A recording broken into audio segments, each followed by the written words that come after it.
สนุนโดยเครื่องปรับอากาศ Star Air ร้อนแค่ไหนก็เอาอยู่ยาแคปซูลขมิ้นชันอุ้ยอันบรรเทาอาการท้องอืดท้องเฟ้อต่อมาเป็นข่าวฝากให้แก้เฟกนิวส์นิดหนึ่งนะคะวันนี้มีการส่งไลน์ข้อความต่อกันทางกลุ่มไลน์ต่างๆนะคะบอกว่าคืนนี้จะมีการขึ้นราคาน้ำมันจำนวน X บาทนะคะซึ่งอันนี้ไม่เป็นความจริงนะคะทางกบน.ยังไม่ทราบตัวเลขเลยนะคะดังนั้นก็วันนี้ยังไม่ได้มีอะไรเป็นไปตามที่ส่งกันตามกลุ่มไลน์ค่ะถ้ามีการระบุว่าจะมีการขึ้นพร้อมกับตัวเลขใดๆนั้นตอนนี้ยังถือว่าเป็นเฟกนิวส์อยู่ค่ะสวัสดีครับต้อนรับทุกท่านเข้าสู่รายการถกไม่เถียงนะครับผมขอบอกนี้ก่อนนะฮะผมเห็นใจคุณโบนัฐฐาโฆษกสบกอย่างยิ่งเลยนะครับคือต้องใช้คำนี้นะฮะเขาบอกเป็นจังหวะนรกจริงๆครับคุณผู้ชมมันจะอะไรขนาดนั้นคุณผู้ชมครับหลังจากที่คุณโบออกมายืนยันว่าไอ้ข่าวที่มีการแชร์กันว่าจะขึ้นราคาน้ำมันลิตรละ3 บาทมันเป็นข่าวปลอมซึ่งณตอนนั้นมันคือข่าวปลอมจริงๆนะฮะแต่หลังจากที่เธอพูดได้ประมาณสักชั่วโมงกว่าแถลงชั่วโมงกว่าปุ๊บปรากฏว่าราคาจริงออกมา3 บาท 50 สตางค์คุณผู้ชมครับมากกว่าเฟกนิวส์ที่ออกมาก่อนหน้านั้นอีกอันนี้ผมเห็นใจเพราะว่ามันเป็นจังหวะที่ถ้าดูจากคุณโบแล้วเขาพูดข้อมูลณช่วงเวลานั้นคือข้อเท็จจริงอันนี้คือไม่ได้ผิดเลยคุณโบผมขอยืนยันตรงนี้ถึงแม้ก่อนหน้านี้เราอาจจะวิพากษ์วิจารณ์เธอในความเฟียสหรือความมั่นใจในการแถลงแต่อันนี้ผมเห็นใจเธอจริงๆนะฮะคุณผู้ชมครับนี่คือ1ประเด็นแต่อีกประเด็นหนึ่งคุณผู้ชมครับช็อกเหมือนกันในขณะที่เราบ่นว่าน้ำมันแพงจนโรงงานบางที่ก็ต้องปิดกิจการคนงานก็ตกงานกันเพียบกลับมีคลิปหลุดฮะคลิปหลุดเข้าใจว่านะครับคุณผู้ชมว่ามันมีเรือของกัมพูชาเรือเขมรเนี่ยกำลังเติมน้ำมันจากเรือที่ติดธงชาติไทยซึ่งเรือที่ติดธงชาติไทยนั้นด้วยความเคารพก็ไม่ได้แปลว่ามันเป็นเรือไทยจริงหรือเปล่านะอันนี้ต้องรอทางด้านของกองทัพเรือไปยืนยันก่อนนะแต่มีตัวหนังสือไทยแบบนี้บนเรือแล้วก็มีธงชาติไทยอยู่เป็นการถ่ายโอนน้ำมันจากเรือลำนี้เข้าสู่เรือที่เข้าใจว่าเป็นเรือของเขมรกลางทะเลฮะคุณผู้ชมอ้าวตกลงมันน้ำมันใครอ่ะเอาไปให้ใครอ่ะวันนี้ถกกันอย่างเข้มข้นอย่างแน่นอนนะฮะคุณผู้ชมครับท่านแรกครับนักวิชาการผู้เชี่ยวชาญกลุ่มประเทศลุ่มน้ำโขงนะครับอาจารย์ทรงฤทธิ์โพลเงินครับสวัสดีครับอาจารย์ครับส่วนซ้ายมือของผมครับนักวิชาการอิสระนะครับอาจารย์ศิโรจน์ คล้ามไพบูลย์ครับสวัสดีครับอาจารย์ครับสวัสดีครับสวัสดีอาจารย์ทั้งสองท่านขอบคุณอาจารย์ทั้งสองท่านที่ให้เกียรติรายการถกไม่เถียงนะครับคุณผู้ชมครับเรามาพูดประเด็นเรื่องของน้ำมันแน่นอนแล้วก็ต้องให้ความเป็นธรรมกับ PT ด้วยเพราะมันก็มีข้อมูลออกมาไปเจาะลึกข้อมูลเพิ่มเติมเพราะมันมีผู้ค้าที่เขาไปซื้อแฟรนไชส์มาอาจารย์แฟรนไชส์ PT อ่ะเขาบอกเดี๋ยวก่อนนะเราไม่ได้เกี่ยวข้องอะไรเราเป็นนักธุรกิจอ่ะเราก็ซื้อแฟรนไชส์มาขายปรากฏกลายเป็นไปมาเราก็ได้รับผลกระทบเหมือนกันร้องขอความเป็นธรรมวันนี้รายการเราจะจัดให้นะจัดแบบฉ่ำๆนะฮะคุณผู้ชมครับแต่ประเด็นแรกก่อนนะฮะคุณผู้ชมครับกรณีของคุณโบนัฐฐานะฮะคืออย่างนี้ชาวโซเชียลก็แซวกันนะบอกว่าแซวกันบอกว่าเกิดมาเพิ่งเคยเห็นข่าวจริงหนักกว่าข่าวปลอม เพราะในขณะที่ข่าวปลอมบอกว่าน้ำมันขึ้น3 บาทใช่ไหมต่อลิตรเนี่ยแต่ข่าวจริงที่ประกาศออกมาในช่วงค่ำกลับขึ้น3 บาท 50 สตางค์ต่อลิตรคืออย่างนี้คุณผู้ชมในช่วงบ่ายก่อนมีการประกาศจริงคุณผู้ชมมันมีการแชร์ข้อมูลในกลุ่มไลน์ไงอันนี้เขาแชร์กันแล้วก็มีแชร์มาถึงผมด้วยนะฮะณตอนนั้นเนี่ยบอกว่าน้ำมันจะขึ้นราคา3 บาททุกชนิดนี่อันเนี้ยและโทษนะดันไปใส่โลโก้ของไทยรัฐนิวโชว์ด้วยคนก็เฮ้ยมันจริงมั้งวะน่าจะจริงมันก็แชร์กันในขณะนั้นในฐานะที่ท่านเป็นโฆษกสบกนะฮะคุณโบนัฐฐาก็ออกมาแถลงประมาณสัก6 โมงนิดๆ6 โมงเย็นอะช่วงเย็นๆนะอาจารย์6 โมงเย็นนิดๆบอกว่าเฮ้ยไอ้ข่าวเนี้ยมันไม่จริงนะมันคือข่าวปลอมเป็นเฟกนิวส์และขอให้ประชาชนอย่าหลงเชื่อหรือว่าแชร์ต่อเพราะทางคณะกรรมการบริหารกองทุนน้ำมันเชื้อเพลิงหรือกบน.ยังไม่ทราบตัวเลขที่แน่ชัดอันนี้เธอพูดถูกเลยนะเพราะตอนนั้นไม่มีใครรู้ถูกไหมเราก็ไม่มีใครรู้ก่อนอะว่าตกลงจะขึ้นหรือลงหรืออะไรยังไงไม่มีใครรู้ซึ่งเธอพูดถูกครับแต่กลายเป็นตลกร้ายผ่านไปแป๊บเดียวฮะช่วงประมาณสักทุ่มเศษจังหวะอาจารย์ศิโรจน์จังหวะนรกจริงนะทุ่มเศษมีการปรับขึ้นราคาจริงๆปรากฏว่าดีเซลขึ้นไป3 บาท 50 สตางค์ต่อลิตรเนี่ยทำให้ราคาดีเซลขึ้นไปอยู่ที่44 บาท 24 สตางค์ ต่อลิตรนะฮะคุณผู้ชมโดยมีผลตีห้าของวันนี้แหละวันที่ 2 เมษายนส่วนกลุ่มเบนซินครับปรับขึ้นประมาณ1 บาท 20 สตางค์ต่อลิตรนะครับเช่นแก๊สโซฮอล์95เนี่ยก็ขึ้นไปเป็นที่43 บาท 25 สตางค์ต่อลิตรอย่างไรก็ตามเหตุการณ์นี้ทำให้เกิดเสียงวิพากษ์วิจารณ์ในทำนองว่าโอ้โหหน้าแตกจริงหรือว่าให้ข้อมูลที่ทำให้ประชาชนมันสับสนหรือไม่คืออันนี้คุณผู้ชมอย่างที่ผมบอกไปเห็นใจเธอแต่เอาคนตรงๆครับแนวโน้มที่ราคาน้ำมันจะขึ้นมันมีอยู่แล้วถูกต้องไหมครับเพียงแต่ว่ามันจะขึ้นเท่าไหร่เราไม่รู้อาจารย์ศิโรจน์ก่อนนะฮะแล้วเดี๋ยวอาจารย์สงฤทธิ์คิดยังไงกับประเด็นนี้ฮะที่มันเกิดขึ้นอันนี้ให้ความเป็นธรรมกับคุณณัฐฐานะแต่มันสะท้อนอะไรบางอย่างเกี่ยวกับการทำงานของกบน.หรือเปล่าผมว่าเอาอย่างนี้แล้วกันนะครับเราต้องแยก2เรื่องนะครับเรื่องแรกเนี่ยนะครับเหตุการณ์ที่มีคนพูดว่าข่าวจริงหนักกว่าข่าวปลอมเนี่ยนะครับมันก็เป็นปรากฏการณ์เกิดขึ้นจริงเพราะข่าวปลอมมันบอกว่าน้ำมันจะขึ้น3ข่าวจริงมันขึ้น3 บาท 50ถูกครับเพราะฉะนั้นก็หนักขึ้นจริงนะครับจริงๆ3 บาทตอนแรกเนี่ยก็ถือว่าหนักแล้วนะครับเมื่อวานเนี่ยผมคุยกับพี่ธงอยู่ที่แกเป็นพวกขนส่งเบอร์เอิญแกเป็นเพื่อนกับพี่ผมเนี่ยครับขออนุญาตเรียกพี่แกก็บอกผมว่าอาจารย์เดี๋ยวมันจะขึ้น3 บาทนะผมก็ถามพี่ทองอยู่ว่าเฮ้ยจริงกับพี่3 บาทนี่ตายเลยนะแกก็บอกว่าก็ไม่รู้หวังว่าจะไม่จริงนะครับเราก็ลุ้นกันตอนแรกพอรัฐบาลคุณโบบอกว่าไม่จริงเนี่ยเราก็โล่งอกเพราะเรารู้ว่า3 บาทเนี่ยโกลาหลแน่แล้วผลต่อค่าของชีพจะแรงแต่ในที่สุดแล้วเนี่ย3 บาท 50ก็มาทีนี้ผมคิดว่าอย่างนี้นะครับหนึ่งนะครับมันแปลว่าเมื่อวานในเหตุการณ์ที่เราต้องจับให้ได้ก็คือว่ามันมีขบวนการที่จงใจจะปล่อยข่าวหรือเรื่องราคาน้ำมันจริงนึกออกไหมครับคือปล่อยข่าวว่าราคาน้ำมันจะขึ้นไป3 บาทนะครับข่าวปลอมเนี่ยเกิดขึ้นจริงแล้วมันต้องมีคนได้ประโยชน์จากข่าวปลอมอย่างแน่นอนนะครับเพราะว่าถ้าไล่ไทม์ไลน์ดูเนี่ยนะครับการประชุมกบน.นะครับเกิดขึ้นนะครับประมาณช่วง6 โมงครึ่งนะครับแล้วก็โฟลว์เรื่องข้อมูลนะครับจากตลาดสิงคโปร์เคยคุยในรายการไปแล้วว่าปิดตรงกับเวลาไทยคือทุ่มหนึ่งซึ่งตอนนั้นเนี่ยเมื่อก่อนรัฐบาลเขาอ้างว่าเขาประกาศราคาน้ำมัน4 ทุ่มเพื่อรอสิงคโปร์ซึ่งเราเคยคุยในรายการว่าอันนี้ไม่จริงโกหกเพราะตลาดสิงคโปร์มันปิดทุ่มหนึ่งคุณไม่จำเป็นต้องประกาศ4 ทุ่มเพราะฉะนั้นพอรู้ราคาทุ่มหนึ่งนะครับก็มีการเคาะราคาจริงกันประมาณ2 ทุ่มเพราะฉะนั้นขบวนการปล่อยข่าวปลอมเนี่ยมีจริงอย่างแน่นอนนะครับแล้วการทำงานของกบน.เนี่ยผมว่าเขากำลังเจอแล้วแหละว่าไอ้ขบวนการปล่อยข่าวปลอมเนี่ยมันต้องการจะทำกำไรให้กับกระบวนการที่มันมีการกักตุนน้ำมันเนื่องไหมครับเพราะว่าถ้าคุณปล่อยข่าวปลอมว่าราคาน้ำมันมันขึ้นมันก็จะต้องมีคนรีบไปเติมพอมีการรีบไปเติมเนี่ยคนที่กักตุนน้ำมันก็สามารถปล่อยน้ำมันได้ผมว่าเผื่อๆคนที่ปล่อยข่าวปลอมนะครับเรื่อง3 บาทเนี่ยอาจจะเป็นคนที่ไม่รู้ว่าคืนนั้นเนี่ยมันจะมีขึ้น3 บาท 50มันเลยปล่อยไปก่อนเพราะมันต้องการรีบปล่อยของเพราะอย่าลืมว่าตอนนี้นะครับรัฐบาลเขาก็จะเร่งตรวจคนที่กักตุนน้ำมันนะครับแล้วก็มันมีการออกพรก.แล้วมีการใช้อำนาจตามพรก.ฉุกเฉินแล้วปี 2516 ว่าต่อไปนี้การตรวจสอบคนกักตุนน้ำมันจะรุนแรงมากขึ้นเพราะฉะนั้นผมว่าวันนี้เราเห็นแล้วว่าการผันผวนน้ำมันแรงนะครับแล้วมันมีคนที่ทำมาหากินแล้วกระบวนการปล่อยข่าวกระบวนการกักตุนเนี่ยเมื่อวานเนี่ยครั้งใหญ่แล้วนั่นคือปัญหาอาจารย์สงฤทธิ์มีความคิดแสดงความคิดเห็นได้นะฮะกับประเด็นนี้ก็พ่อขาคือพ่อขาคุณทินครับนะครับก็มีของก็ต้องอยากขายแพงยิ่งซื้อมาถูกก็ยิ่งต้องการส่วนต่างเยอะใช่ไหมครับแล้วก็อย่าลืมนะฮะว่าน้ำมันเนี่ยมันไปผูกไว้กับเงินตราต่างประเทศทั้งหมดนะเขาที่เรียกว่าปิโตรดอลลาร์ใช่ไหมปิโตรดอลลาร์มันก็มีความผันผวนอยู่ตรงนั้นอยู่แล้วนะครับแล้วก็บางทีเราอาจจะนึกว่าก็คุณซื้อมาตรงนี้ในราคาแค่นี้แล้วทำไมคุณมาขายในราคาที่มันเพิ่มขึ้นแล้วอะไรอย่างเงี้ยนะฮะก็อยากจะเปรียบเทียบแบบนี้ก็เหมือนเราซื้อทองคุณทินเราก็ต้องซื้อขายทุกวันใช่ไหมฮะน้ำมันก็ต้องซื้อขาย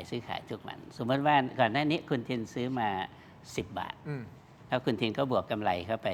สัก2 บาทคุณทินก็จะขาย12ใช่ไหมฮะแต่ทีนี้พอวันรุ่งขึ้นน้ำมันเนี่ยมันขึ้นเป็น20 บาทอย่างเงี้ยคุณทินถ้าจะขาย12 บาทเนี่ยคุณทินขาดทุนล่วงหน้าแล้วใช่ไหมฮะเพราะว่าคุณก็ต้องไปซื้อน้ำมันมาเติมในราคาที่แพงขึ้น2 เท่าเพราะฉะนั้น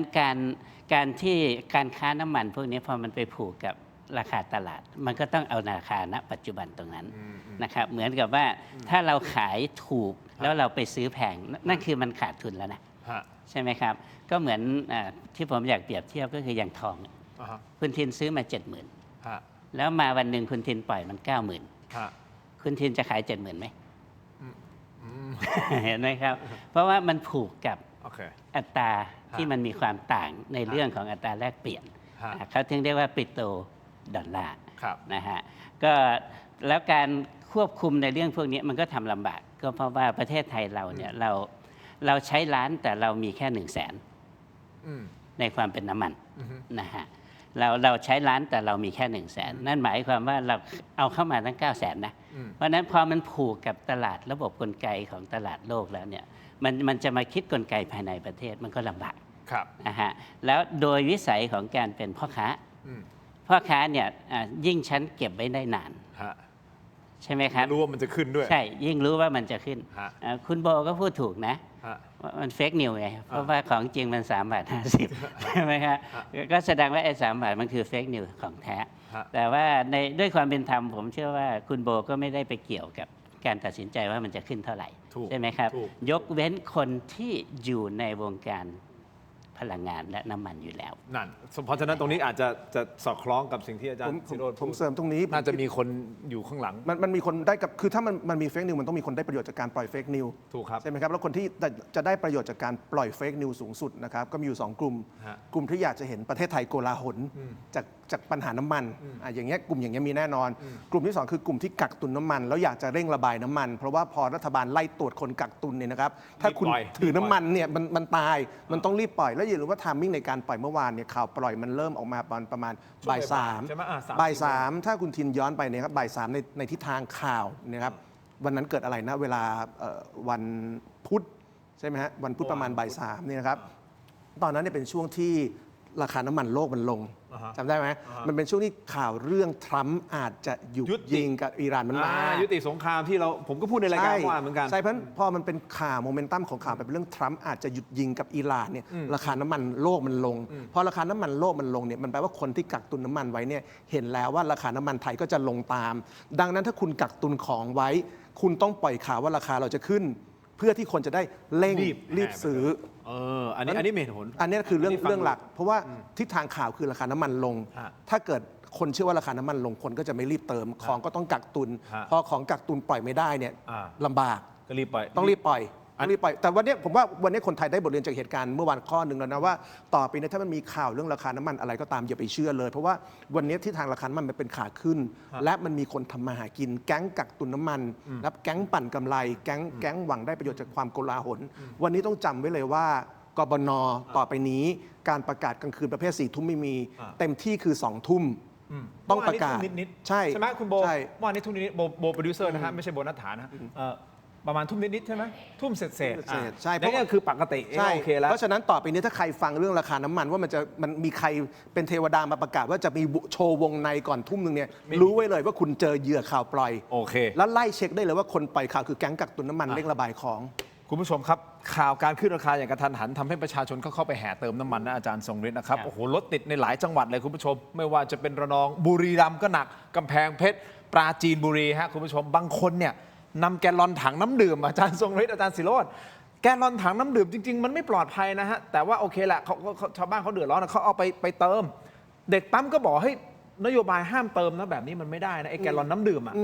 ไม่ได้นะแต่เจ้าของแกลลอนน้ำดื่มบอกอะไรรู้ไหมไม่เป็นไรดิฉันผมรับผิดชอบเองก็สุดท้ายก็ต้องเติมให้นะฮะนี่คือความลำบากที่เราเจอกันอยู่นะตอนนี้คุณผู้ชมที่ชาวบ้านเจอกันอยู่นะฮะถัง200 ลิตรแบบนี้อาจารย์ทรงฤทธิ์ ครับ นี่ตุนนะเพื่อที่อะไรเพื่อที่ประหยัดส่วนต่างไงอาจารย์ ใช่ ศิโรจน์ใช่ไหม ใช่ ประหยัดส่วนต่างครับบางปั๊มขึ้นป้ายนะบอกดีเซลหมดไปแล้วนะเอามาตั้งกันเลยนะฮะคุณผู้ชมครับปิดบริการบางปั๊มปิดบริการตั้งแต่หัวค่ำไปเลยไม่ไหวแล้วเพราะพรุ่งนี้จะขึ้นราคาแล้วไงเขาปิดไปก่อนเลย ครับ อันนั้นก็แล้วแต่ผมไม่รู้ว่าหมดไล่ปิดหรือว่าปิดเพราะต้องการเก็งกำไรในวันรุ่งขึ้นหรือเปล่าไม่แน่ใจ ก็แน่นอนนะฮะก็คือสมมุติคือกลไกตลาดมันเป็นตัวกำหนดอยู่แล้วคุณชินนะครับแล้วก็ยิ่งถ้าเรื่องอะไรเราเคยขายเท่านี้ ครับ ใช่ไหมครับแต่วันหนึ่งเราเห็นส่วนต่างที่มันจะขึ้นตั้ง3 บาท 6 บาทครั้งแรกกระโดดขึ้น 6 บาทเนี่ยนะฮะปริมาณผมเท่าเดิมเนี่ยอยู่ๆผมก็ได้เงินเพิ่มลิตรละ6 บาทอะ ถูก แล้วทีนี้ผมมี100,000 ลิตรล่ะ โอ้นั่นไง แล้วผมจะรีบปล่อยทำไมใช่ไหมเพราะว่าแค่ผมรอแค่วันรุ่งเช้าผมได้จากที่มันสมมติว่ามัน100,000 ลิตรเนี่ย วันรุ่งเช้ามันปรับขึ้นมาอีก 6 บาทนะผมได้เพิ่มอยู่ๆ600,000นะ ถูก ผมว่าอย่างเงี้ยอย่างที่อาจารย์ทรงฤทธิ์พูดเนี่ยผมเตือนผู้ค้าน้ำมัน เตือนว่า ที่ทำอาหารกินแบบนี้นะถ้าคุณเล่นอย่างนี้ไม่เลิกเนี่ยเดี๋ยวคุณจะเจอของแข็งจากรัฐบาลนะ อ้าวมาแน่ เมื่อวานรัฐบาลเขาใช้พรกฉุกเฉินให้ มา เอกนิติเป็นคนดูค่าการตลาดอันนั้นยาแรงแล้วนะ ไอ้มาตรการใช้ไอ้พรกฉุกเฉินเรื่องคุมค่าน้ำมันค่าส่วนต่างเนี่ยครั้งสุดท้ายที่ใช้คือสมัย 14 ตุลานะมันครึ่งศตวรรษแล้ว อัน นะ นี้ของมาแล้วนะ คุณเจอของแข็งแล้วนะ ของแข็งมาแล้วนะ แล้วถ้าคุณยังกักตุนน้ำมันเพื่อทำกำไรแบบทุเรศอย่างนี้ไม่เลิกเนี่ยนะเดี๋ยวคุณจะเจอเขาประกาศพรกฉุกเฉิน แล้วถ้าเขาเอาไม่อยู่เขาประกาศพรบความมั่นคง เพราะหลายประเทศมันประกาศแล้วนะ การมีปัญหาเรื่องน้ำมันเป็นปัจจัยเรื่องความมั่นคงแล้วอย่างแน่นอน ถ้าคุณเล่นอย่างนี้ไม่เลิกแล้วคุณเจอรัฐบาลประกาศพรบความมั่นคงเขาจับได้เลยนะมันปั๊มน้ำมันถ้ามีของคุณต้องขายนะครับไม่ใช่มีน้ำมันอยู่ใต้ปั๊มแต่ไม่ขายรอไปขายตีห้าราคาใหม่ แล้วล่าสุดก็มีการไปจับนะที่สุราษฎร์นะ ก็ควรโดนนะครับ นะฮะคุณผู้ชมเอาอย่างนี้ แต่ที่มันเจ็บใจปรี๊ดแตกก็คือคลิปฮะคลิปนี้ฮะเป็นคลิปกลางทะเล ครับ เป็นคลิปกลางทะเลอาจารย์ทรงฤทธิ์ไหนอาจารย์ก็เชี่ยวชาญเรื่องของกัมพูชาด้วยนะเป็นหนึ่งในประเทศที่เชี่ยวชาญนะเฮ้ยเราลำบากขนาดนี้เรายังมีการเอาน้ำมันไปให้กับชาวกัมพูชาเหรอเอ๊ะเดี๋ยวก่อนนะมันย้อนแย้งนิดนึงนะแต่ต้องตรวจสอบก่อนเพราะว่าทางกองทัพเรือก็ขอตรวจสอบก่อนว่าไอ้เรือที่ไปเอาน้ำมันถ่ายโอนเข้าไปเรืออีกลำหนึ่งอ่ะที่เข้าใจว่าเป็นเรือของเขมรเนี่ย ครับ คลิปนี้ตกลงจะเปิดไหมอ่ะเปิดนิดนึงครับ ព្រៃកែលោកព្រៃ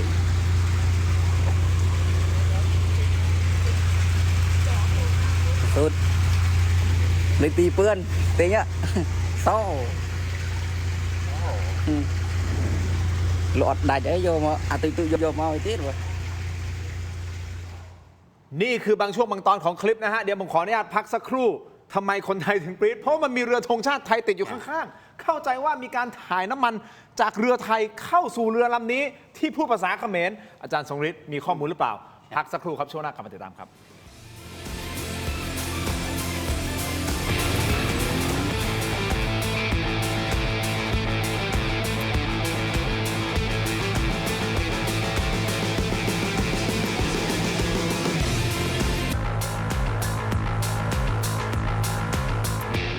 สนับสนุนโดย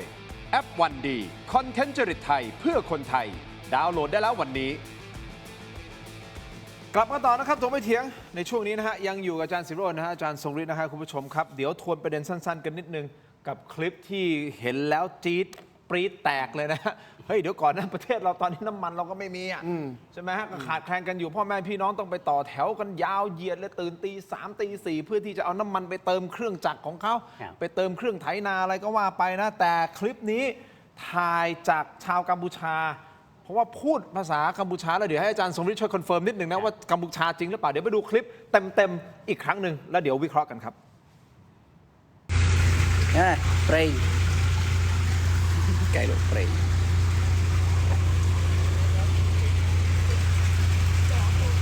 សុទ្ធលេខទីពឿនទេញសោ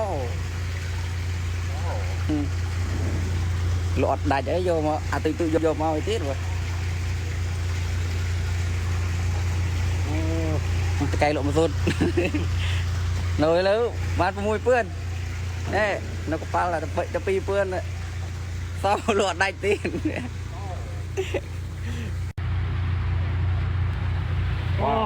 เราเอ้ยจุดงามเว้ยตอนจุดงามพักเราเป็นไงไปอาการโอเคสุด ចាប់ណាក៏តកែคุยលក់ទូតលក់ដាច់សោះ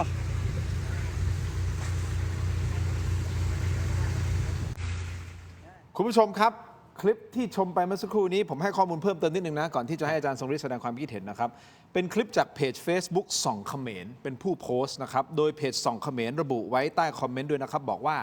เรือใหญ่ที่กำลังลงน้ำมันเป็นเรือเขมรครับส่วนเรือเล็กที่ติดธงชาติไทยเขียนคำว่าบรรทุกสินค้าทั่วไปคือเรือไทยครับขณะเดียวกันก็มีผู้ใช้ Facebook รายหนึ่งไปคอมเมนต์ถามในเพจส่องเขมรว่า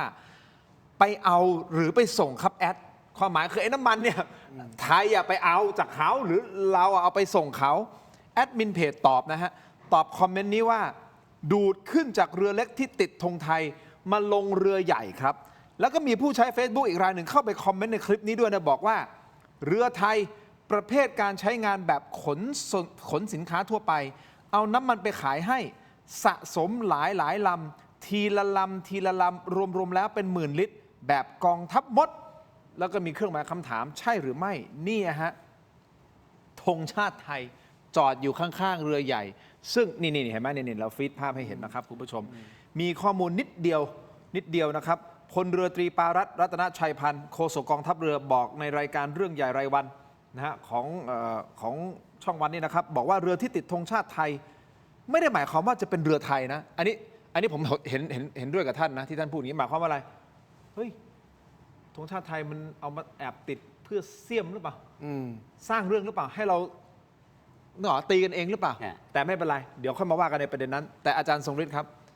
ไอ้เรื่องแบบเนี้ยมันมีอยู่จริงใช่ไหมที่เรือไทยเอาของไปส่งกัมพูชา คุณทินดูสีของน้ำมัน สีของน้ำมันสีของน้ำมันทีมงานไหนฟีดตรงสีของน้ำมันนี่ สีเขียวเขาถึงเรียกว่าน้ำมันเขียว แล้วน้ำมันเขียวเนี่ยก็จะใช้สำหรับเรือประมง ครับ นะครับ ครับ เรือประมงก็นั่นหมายความว่าเรือประมงไทยเอาน้ำมันไปขายนะฮะก็คืออาจจะอยู่ในวาระที่ว่าคือเคยจำเหตุการณ์ที่ในสมัยท่านพลเอกประยุทธ์เป็นนายกได้ใช่ไหม ครับ ที่เราโละทะเบียนเรือทั้งหมดเพื่อที่จะทำ2 เรื่องเพราะว่าเราถูกมาตรการของยุโรปแล้วก็มาตรการของอเมริกายุโรปเนี่ยเขาเรียกว่า IUU เรื่องของเทียร์1เทียร์2เทียร์3เทียร์เนี่ยมันจะอยู่กับ ของ อ อ เม เมริ ริ กา กานะฮะ IUU เนี่ยหมายความว่าเขาต้องการที่จะรักษาทรัพยากรทางทะเลก็เลยต้องมีมาตรการควบคุมเรือประมงที่จะจับปลาในน่านน้ำทะเลสากลนะฮะแล้ว IUU เนี่ยเขาก็เลยเป็นกลไกของสหภาพยุโรปเพื่อที่จะมาคุมการประมงเช่นทำไมในช่วงฤดูกาลที่ปลาวางไข่ห้ามจับปลานะฮะแล้วก็ในช่วงมรสุมถ้าคลื่นทะเลมันสูงมันก็จะเรือประมงมันก็จะจับปลาตามฝั่งทะเลแล้วก็ส่วนใหญ่ก็อยากได้เยอะๆก็จะใช้อวนตาผีนะครับ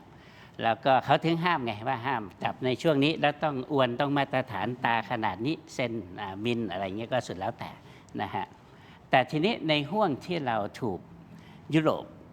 นะครับยกธงเหลืองให้มันมีธงอยู่3 สีนะครับธงเขียวหมายความว่าทุกสิ่งทุกอย่างปกตินะฮะธงเหลืองหมายความว่าไม่ปกติแล้วแต่มันมีนัยสำคัญก็คือว่าสหภาพยุโรปที่เป็นสมาชิกนะก่อนที่อังกฤษจะออกมันก็คือ28 ประเทศเนี่ยสามารถที่จะพิจารณาได้เลยว่าซีฟู้ดจากประเทศไทยอาหารแช่แข็งรวมไปถึงที่มันเกี่ยวโยงกับผลิตภัณฑ์จากทะเลที่มันเกี่ยวกับอาหารการกินไม่ว่าจะเป็นชิ้นส่วนไก่อะไรสารพัดเพราะมันเอาหัวอาหารมาจากทะเลนะครับอย่างนี้เป็นต้นสาเหตุที่เขาต้องมี IUU ก็เพราะว่า1ฮะ I มันมาจากคำว่า illegal นะฮะก็คือผิดกฎหมายนะฮะอัน U ตัวแรกเนี่ยหมายถึง unreport ก็คือว่าคุณไม่รายงานในความเป็นจริงนะครับ U ตัวที่2เนี่ยหมายถึง unregulated ก็คือว่าไม่เป็นไปตามกฎกติกาสากล ไม่ได้มีการนะครับซึ่งประเทศไทยเราถูกยกธงเหลืองก็เพราะว่าเราอยู่ในเกณฑ์ที่อยู่ในระดับนั้นแล้วนะครับแต่ทีนี้มันมาเกี่ยวกับเทียร์เกี่ยวกับเทียร์ได้ยังไงเกี่ยวกับเทียร์ก็เพราะว่ามันไปโยงกับเรื่องของการค้ามนุษย์นะฮะเอาแรงงานโรฮิงญาไปลงในเรือประมงนะครับที่มันเกี่ยวอย่างนี้ก็เพราะว่าจำได้ไหมว่าทำไมเราถึงต้องโละทะเบียนเรือทั้งหมดและขึ้นทะเบียนใหม่หมดเพราะว่าคุณ illegal ในแง่ของการลงทะเบียนอย่างเช่นคุณทินมีเรือ1 ลำมาจดทะเบียน1 ลำนี่คือถูกกฎหมายแต่จริงๆคุณทินมีเรือตั้ง10 ลำแต่คุณทินจดแค่1 ลำแล้วที่เหลือก็ผิดกฎหมายโอเคเห็นไหมครับเพราะฉะนั้นการประมงอันนี้คุณก็ผิดละคุณก็ไปลากเกินใช่ไหมครับแล้วเรือทุกลำสามารถที่จะเติมน้ำมันได้น้ำมันเขียวนี่เริ่มมาตรงนี้แล้วนะเริ่มเกี่ยวกับน้ำมันแล้วโอเคเห็นภาพ เรือนี่ผมเหมือนเราเป็นนักศึกษานะอาจารย์นักศึกษาโอเคก็คือฉันก็มีสิทธิ์เติมแต่ว่าทะเบียนเดียวกันนะ10 ลำแต่ไม่มีใครตรวจเช็คว่าเอาคุณเติมแสดงว่าน้ำมันก็เข้าไป เรือพวกนี้หมด ใช่ สมมติว่าเรือลำนี้ 2,000 ลิตร แต่ความจริงคุณทินเติมไป มี 20,000 ลิตรนะ เพราะคุณมี 10 ล อ้าวโอ้ ำนั่นหมายความว่าคุณใช้จริงแค่ 2,000 ใช่ไหม แล้วที่เหลือ ที่เหลือขายสิครับ นั่นแหละเขาเรียกว่าออเดอร์เถื่อน ในศัพท์ของการค้าผิดกฎหมายออเดอร์ ซึ่งมี เถื่ อย่างนี้ มีอย่างนี้มานานแล้วครับ และจากไทยไปกัมพูชา ทุกที่ครับ เพราะฉะนั้นภาพที่เราเห็นเมื่อกี้นี้คือไม่ได้ อาจารย์ไม่ได้ประหลาดใจว่า ไม่ครับไม่ครับ มันเป็นออเดอร์เถื่อนแล้วก็บนบกก็มี แต่บนบกเนี่ยมันจะเกิดขึ้นได้บนพื้นฐานที่ว่าเจ้าหน้าที่รัฐบนที่ดูแลสินค้านำเข้าส่งออก รู้เห็นเป็นใจเขาถึงเรียกว่าออเดอร์เถื่อน นั่นไง อย่างเช่นผมยกตัวอย่างอย่างนี้ ฮะ ลาว ครับ พม่า ครับ กัมพูชา ครับ นะครับโดยเฉพาะอย่างยิ่งลาวกับพม่าเนี่ยนำเข้าน้ำมันจากไทยเกือบจะ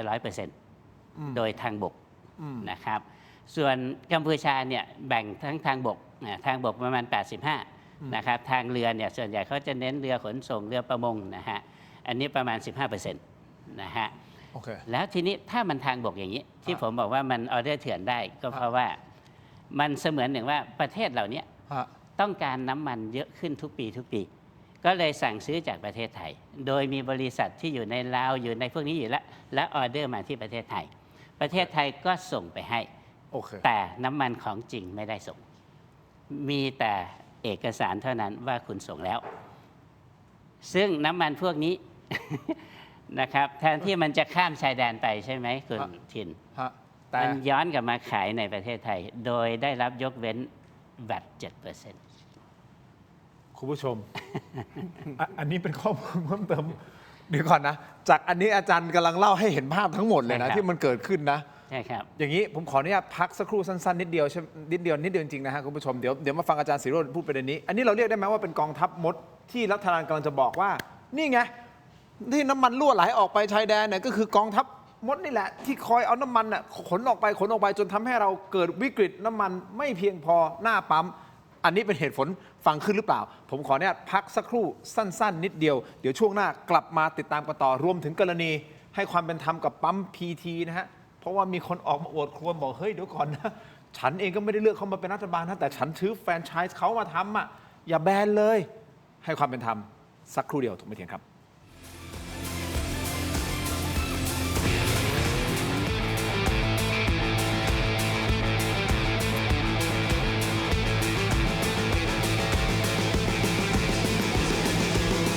I Herb You Sugar Free ชุ่มคอ มีสารสกัดสมุนไพร 4 ชนิด I Herb You Sugar Free ด้วยนะ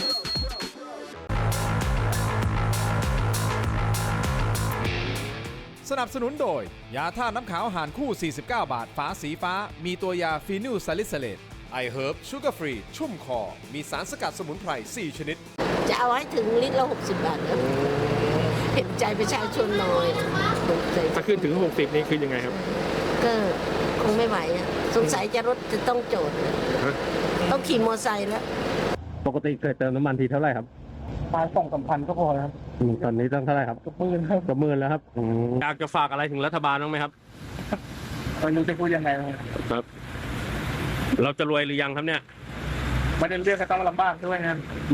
คุณผู้ชมครับกลับมาที่ถกไม่เถียงครับเสียงสะท้อนของประชาชนต้องขออภัยผิดพลาดทางเทคนิคนิดเดียวนะฮะลูกศรที่ชี้เมื่อสักครู่เนี่ยฮะป้าจากบุรีรัมย์ แล้วส่วนผู้ชายเมื่อกี้เนี่ยที่หนุ่มๆหน่อยนะฮะอันนี้จากสุพรรณบุรี แต่ปรากฏว่าตอนลูกศรชี้ป้าเป็นบุรีรัมย์แล้วก็พี่ลุงอีกคนหนึ่งเป็นมาจากสุพรรณบุรีก็เลยงงว่าเขาอยู่ในรถคันเดียวกันทำไมมาจากคนละที่ แต่เดือดร้อนเสมอภาคกันแล้ว แต่ไอ้แค่คำว่าเดือดร้อนเสมอภาคกันชัวร์แน่นอน ตอนนี้ไม่ใช่บุรีรัมย์สบายจังหวัดเดียวแล้ว โอ้ บุรีรัมย์ก็จุกเหมือนกัน เห แล้ว นื่อยจุกคุณผู้ชม แล้ว สั้นๆนิดเดียวก่อนที่จะไปที่อาจารย์ศิโรจน์อาจารย์ทรงฤทธิ์ครับ ครับ เอาขยายความเพิ่มเติมน้ำมันเขียวคุณผู้ชมบางท่านอาจจะไม่ทราบไอ้น้ำมันเขียวที่อาจารย์บอกอยู่ในเรือ มีไว้สำหรับประมงฮะสำหรับ นี่เลย รือประมงครับ น้ำมันเขียวคือน้ำมันดีเซลที่จำหน่ายให้แก่ชาวประมงในราคาพิเศษครับ โดยเป็นน้ำมันที่ได้รับการยกเว้นภาษีสรรพสานมิตและไม่ต้องส่งเงินเข้ากองทุนน้ำมัน เพื่อช่วยลดต้นทุนในการทำประมง และป้องกันการลักลอบค้าน้ำมันเถื่อนครับ ป้องกันการลักลอบค้าน้ำมันเถื่อนอาจารย์ แต่อันนี้มันคือค้าน้ำมันเถื่อนไม่ใช่เหรอ ก็มันมีส่วนเกินไง โอเค แล้ว โอเค มันส่วนเกินเยอะมาก โอเค ก็เพราะว่าคุณจดทะเบียนเรือคุณก็สวม เออ หลายล อ่าฮะ ำนะฮะ อ่าฮะอ่ะ นั่นแหละ โอเคอาจารย์จะเสริมอะไรนี่ก่อนที่ผมจะไปอาจารย์ศิโรจน์มีอะไรเสริมเพิ่มเติมไหมฮะ คือ ก็สรุปสุดท้ายอันนี้มันเรื่องจริงแหละมีอยู่แล้ว เรื่องพวกนี้มีมานานแล้วครับ แล้วก็ยังมีต่อไปเรื่อย ยังมีฮะยังมีตราบใดที่การตรวจทะเลไม่เข้มข้นนะครับ แล้วก็ทุกสิ่งทุกอย่างยังเอื้ออำนวยการได้นะฮะยังมีไต้กงยังมีอะไรที่หากินแล้วก็ส่งสวยส่งอะไรได้ พวกนี้มันก็เกิดขึ้นได้เสมอ เพราะฉะนั้นคุณผู้ชมอันนี้เป็นเรื่องอาจารย์ถ้าฟังอาจารย์สมฤทธิ์คือเรื่องปกติที่มันเกิดขึ้นอยู่แล้วนะครับและคลิปนี้ต้นคลิปนะอาจารย์ศิโรจน์ต้นคลิปแบบเป็นคนเขมรที่ลงใน TikTok แล้วส่องเขมรน่ะดูดมาแล้วเอามาแชร์ใช่ไหมครับ ครับ ปรากฏว่าต้นคลิปเนี่ยเขาลบคลิปไปแล้ว ลบเองหรือมีคนสั่งให้ลบ ไม่รู้เหมือนกัน แล้วคนสั่งให้ลบนี่คนไทยหรือคนเขมรเนี่ย ไม่รู้เหมือนกัน แต่ที่แน่ๆคำถามอาจารย์ศิโรจน์อ้าวแสดงว่ากองทัพมดมีจริงอะสิ อ๋อนี่กองทัพปลวกครับมดไม่ทำลายประเทศแต่นี่คือปลวกทำลายประเทศ เพราะว่า เจ็บ เพราะว่าแก๊งเรือพวกนี้เนี่ยนะครับคือได้น้ำมันราคาถูกนะครับเพราะไม่ต้องเสียภาษี คนอื่นซื้อน้ำมันเนี่ยนะครับคนขายผลไม้ต้องซื้อน้ำมันแล้วเสียภาษีณประเทศไทยเนี่ยไม่ได้ภาษีจากคนที่ทำแบบนี้ณประเทศเราเนี่ยเสียรายได้ไป แล้วไอ้คนแบบนี้เนี่ยเอาน้ำมันที่ประเทศไทยไม่ได้ภาษีนี่นะครับไปขายให้กับเขมรนะครับแล้วส่วนต่างของราคาน้ำมันเขียวกับราคาน้ำมันในเขมรเนี่ยตอนนี้มันอยู่ที่คือราคาน้ำมันเขียวของเราตอนนี้อยู่ที่ประมาณ 41 บาท ราคาน้ำมันในเขมรนี่มัน59 บาท คือแค่มันโจรน้ำมันเนี่ยนะครับเอาไปขาย1 ลิตรนี่ก็ได้กำไร 19 บาทเกือบ20 บาทแล้ว เพราะฉะนั้นสมมุติทำอย่างนี้ลำหนึ่งสัก 20,000 ลิตรเนี่ยนะทำครั้งเดียวได้ 400,000 แล้วอะแล้วถ้ามีอย่างนี้10 ลำทำครั้งเดียวได้ 4 ล้านแล้วนะ เพราะนี่มันไม่ใช่ขบวนการกองทัพมดนี่มันคือขบวนการกองทัพปลวกนะครับที่มันกัดกินประเทศแล้วต้องย้ำนะครับว่าคนที่ต้องรับผิดชอบสูงสุดในเรื่องนี้คือกองทัพเรือ เพราะว่าการดูแลไม่ให้มีการขนส่งน้ำมันเถื่อนเนี่ยคืองานของกองทัพเรือนับกองทัพเรือเขาถึงชี้แจงครับว่าเรื่องนี้มันเกิดขึ้นเขตนอกน่านน้ำไทยประมาณ 24 ไมล์ทะเล ซึ่งอันนี้เราไม่รู้แล้วใช่ไหมครับเพราะมันก็ไม่มีใครพิสูจน์ได้แต่ว่าเอาเป็นว่าวันนี้นะครับหนึ่งเราเห็นแล้วว่าขบวนการกองทัพปลวกมีจริงนะครับสองกองทัพปลวกเนี่ยอาศัยช่องว่างของอะไรไม่รู้นะครับถ้าเป็นเหตุการณ์ที่มันเกิดขึ้นใน 24 ไมล์ทะเลนอกเขตไทยเนี่ยแปลว่ากองทัพเรือหลังจากที่ต้องตรวจอย่างเข้มข้นแล้วว่ามันมีเหตุการณ์แบบนี้ได้อย่างไร เพราะว่าน้ำมันเขียวทุกบาททุกสตางค์ที่ขบวนการปลวกนะครับขบวนการโจรเหล่านี้เนี่ยนะครับเอาไปขายเขมรเนี่ยมันคือการที่ประเทศไทยเสียรายได้ไปลิตรละ20 บาทใช่ไหมครับเงินส่วนนี้มันควรเข้าประเทศไทย เอาไปช่วยเกษตรกรนะครับเอาไปอุดหนุนคนกลุ่มต่างๆมากกว่าจะให้ลูกน้องฮุนเซนนะครับหรือคนในประเทศเขมรได้ประโยชน์จากเรื่องพวกนี้ เห็นภาพชัดนะครับคุณผู้ชมครับเดี๋ยวขอย้ำอีกครั้งหนึ่งนะครับท่านโฆษกกองทัพเรือนะฮะท่านพลเรือตรีปารัตน์รัตนชัยพันธ์ท่านบอกในรายการเรื่องใหญ่ยายวันของช่องวันนี้นะครับเรือที่ติดธงชาติไทยไม่ได้หมายความว่าจะเป็นเรือของไทยนะครับคุณผู้ชมโดยทราบข่าวการลักลอบขายน้ำมันให้ประเทศเพื่อนบ้านแล้วนะฮะ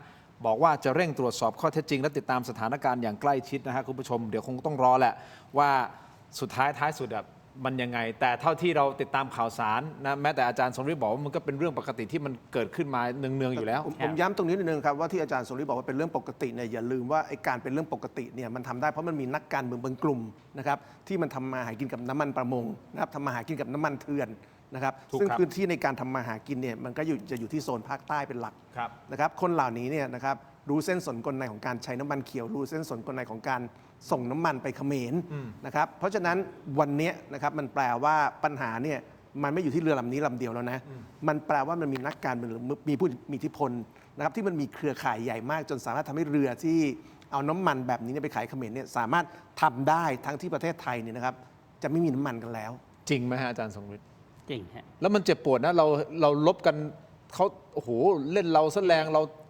คือใน เป็นศัตรูกันไปมาเราขายน้ำมันให้กับศัตรู คือในสถานการณ์ปกติมันเป็นเรื่องธรรมดานะฮะแต่ในสถานการณ์เนี้ยก็คือว่าทุกประเทศมันขาดน้ำมันจริงไหมครับ เพราะฉะนั้นการหากินกับส่วนต่างในห่วงวิกฤตเนี่ยมันก็คือการซ้ำเติมให้วิกฤตมากขึ้น ถูกครับ ใช่ไหมครับแล้วก็ในกัมพูชาเนี่ยมันมีส่วนต่างมากกว่าเราอยู่แล้ว เพราะว่าหนึ่งละเขาไม่มีโรงกลั่นนะครับอันที่สองเนี่ยที่ท่านโฆษกกระทรวงกองทัพเรือออกมาบอกว่ามันอยู่เกิน 24 ไมล์ทะเลของเราไปแล้วอันนั้นใช่ซึ่งเราไม่สามารถที่จะไปจับหรือว่าไปไล่เขาได้นะฮะเราก็เฝ้าแค่ตรงเส้น 24 ไมล์ทะเลแต่ก่อนที่จะออกไปแล้วครับเรือมันต้องออกจากประเทศไทยไปป่ะ มันก็ไปในฐานะเรือประมงไงอย่าลืมนะฮะการทำประมงเนี่ยมันทำประมงนอกน่านน้ำบนพื้นฐานที่ว่ามันได้สัมปทานในเขตน่านน้ำของประเทศนั้นของประเทศนี้ก็แต่ทีนี้ส่วนต่างมันอยู่ตรงที่ผมบอกไงว่าอย่างคุณทินเนี่ยจริงๆมีเรือ10 ลำแต่จดแค่1แล้วก็ทั้ง10 ลำใช้ทะเบียนเดียวกัน แล้วก็เติมน้ำมันในโควต้า อันนี้มันผิดกฎหมายป่ะฮะ ก็มันอยู่ที่คนตรวจแล้วไง คือน้ำมันเถื่อนในบ้านเราเนี่ยนะครับในอดีตเนี่ยมันก็เป็นแหล่งรายได้สำคัญของนักการเมืองบางพรรค เข้าใจ ใช่ไหมครับ อาจารย์ แล้วพอบางพรรคเนี่ยเผชิญช่วงขาลง เขาก็บอกกันว่าตอนนี้มันก็มีนักการเมืองหน้าใหม่จากอีกพรรคหนึ่งเนี่ยเข้ามาดูแลเรื่องน้ำมันเถื่อนในพื้นที่ภาคใต้ มันเจ็บอ่ะแต่หมายถึงว่าเรือ10 ลำแต่ทะเบียนเดียวกัน มันก็เหมือนมีรถ10 คันแต่ทะเบียนเดียวกัน มันก็ต้องมีคันหนึ่งจริงอีก9 คันก็ปลอมหมดสิฮะ ใช่ครับ แต่ใช้สิทธิ์เหมือนกันนะในทางกฎหมาย ใช่ เพราะฉะนั้นเคสนี้นะครับมันคือการจับโป๊ะขบวนการซึ่งมีนักการเมืองและข้าราชการเกี่ยวข้อง ใช่หรือไม่ ใช่ ก็ถ้าไม่ตรวจใช่ไหมล่ะถ้าคลิปนี้ไม่ออก งั้นแนะนำดีกว่าอาจารย์คนทำยังไงเนี่ยคนทำยังไง จริงๆ เราเคยทำมาแล้วนะฮะ แต่ว่ามันในยุคนั้นเนี่ยมันเรื่องเกี่ยวกับการประมงที่สมัยพลเอกประยุทธ์เนี่ยท่านโละหมดเลย โอเคนั่นคือ นะรับ เรือประมง แล้วก็อันไหนที่มันสวมทะเบียนเนี่ยก็คือต้องโละมันทิ้งนะ ต้องเอาทำลายนะครับก็คือ1 ลำต่อ 1 ทะเบียน 1 ลำต่อ 1 ทะเบียน ก็เท่านั้น ครับ นะครับเรายุโรปถึงลดธงสีเหลืองลงมาแล้ว โอเค นะครับให้เรานั่นหมายความว่าไอ้ซีฟู้ดหรืออาหารการกินที่ ปลดล็อก ปลดล็อกแล้วเรียบร้อย ขายได้ นะครับ ส่งไปหาเขาได้ ทุกวันนี้เราจากเทียร์3เราก็ขึ้นมาเทียร์2ใช่ไหมครับ ก็เพราะว่าเราเรื่องแก้การค้ามนุษย์อะไรพวกนี้ แต่เทียร์2มันก็ยังอยู่ในโซนอันตรายอยู่นะ อย่าง ถ้า นี้ พูด โอเคอาจารย์โซนี่เดี๋ยวผมขออนุญาตให้คุณผู้ชมไปที่ออนไลน์ของเราสแกน QR Code หน้าจอนะครับไปที่ YouTube เทโรดิจิทัลนะ Facebook ถกไม่เถียงเดี๋ยวไปคุยกันต่อในออนไลน์นะฮะยังมีกรณีของการแบนปั๊ม PT ซึ่งก็มีเจ้าของกิจการที่เขาซื้อแฟรนไชส์มาอย่างถูกต้องตามกฎหมายเขาสุจริตในการทำธุรกิจเนี่ยเขาร้องขอร้องเธอะเราก็เป็นคนที่หาเช้ากินค่ำเช่นเดียวกันแต่อย่ามาทำอย่างนี้อย่ามาแบนทั้งหมดต่อกันในออนไลน์นะครับคุณผู้ชมครับรวมถึงข้อมูลที่เราไปตรวจสอบด้วยนะฮะเกี่ยวกับเรื่องของการทำแฟรนไชส์มันมีตัวเลขที่น่าสนใจนะให้มันทำให้เห็นว่าจริง ๆ มันมีก้อนใหญ่ที่เป็นแฟรนไชส์จริง ๆ ของ PT ขอบคุณทีวีก่อนนะครับ ขอบคุณครับ เจอกันในออนไลน์ ขอบคุณครับ สวัสดีครับ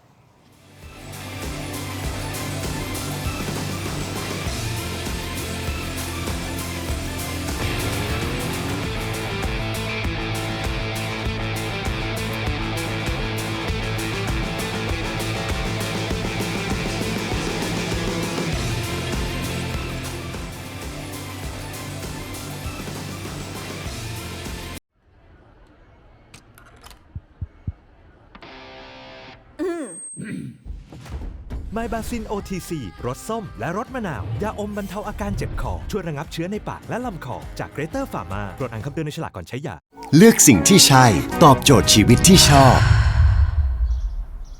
Star Air Air Solar Hybrid ใช้พลังงานจากโซลาร์เซลล์และระบบอินเวอร์เตอร์ช่วยเซฟค่าไฟได้สูงสุดถึง 60% ให้ชีวิตง่ายและประหยัดมากยิ่งขึ้น กลับมาที่ถกไม่เถียงในช่วงของออนไลน์คุณผู้ชมครับอยู่กับ2ท่านนะฮะอาจารย์ทรงฤทธิ์พลเงินนะครับนักวิชาการผู้เชี่ยวชาญกลุ่มประเทศลุ่มน้ำโขงนะครับและอาจารย์ศิโรจน์ ค้ำไพบูลย์ครับนักวิชาการอิสระนะฮะคุณผู้ชมครับเรามาพูดคุยแน่นอนกับสถานการณ์ที่ทุกคนจะต้องเจอกันอยู่ณตอนนี้ มีคนก็ถามผมเหมือนกันครับไหนบอกว่าผมบ่นๆไงว่า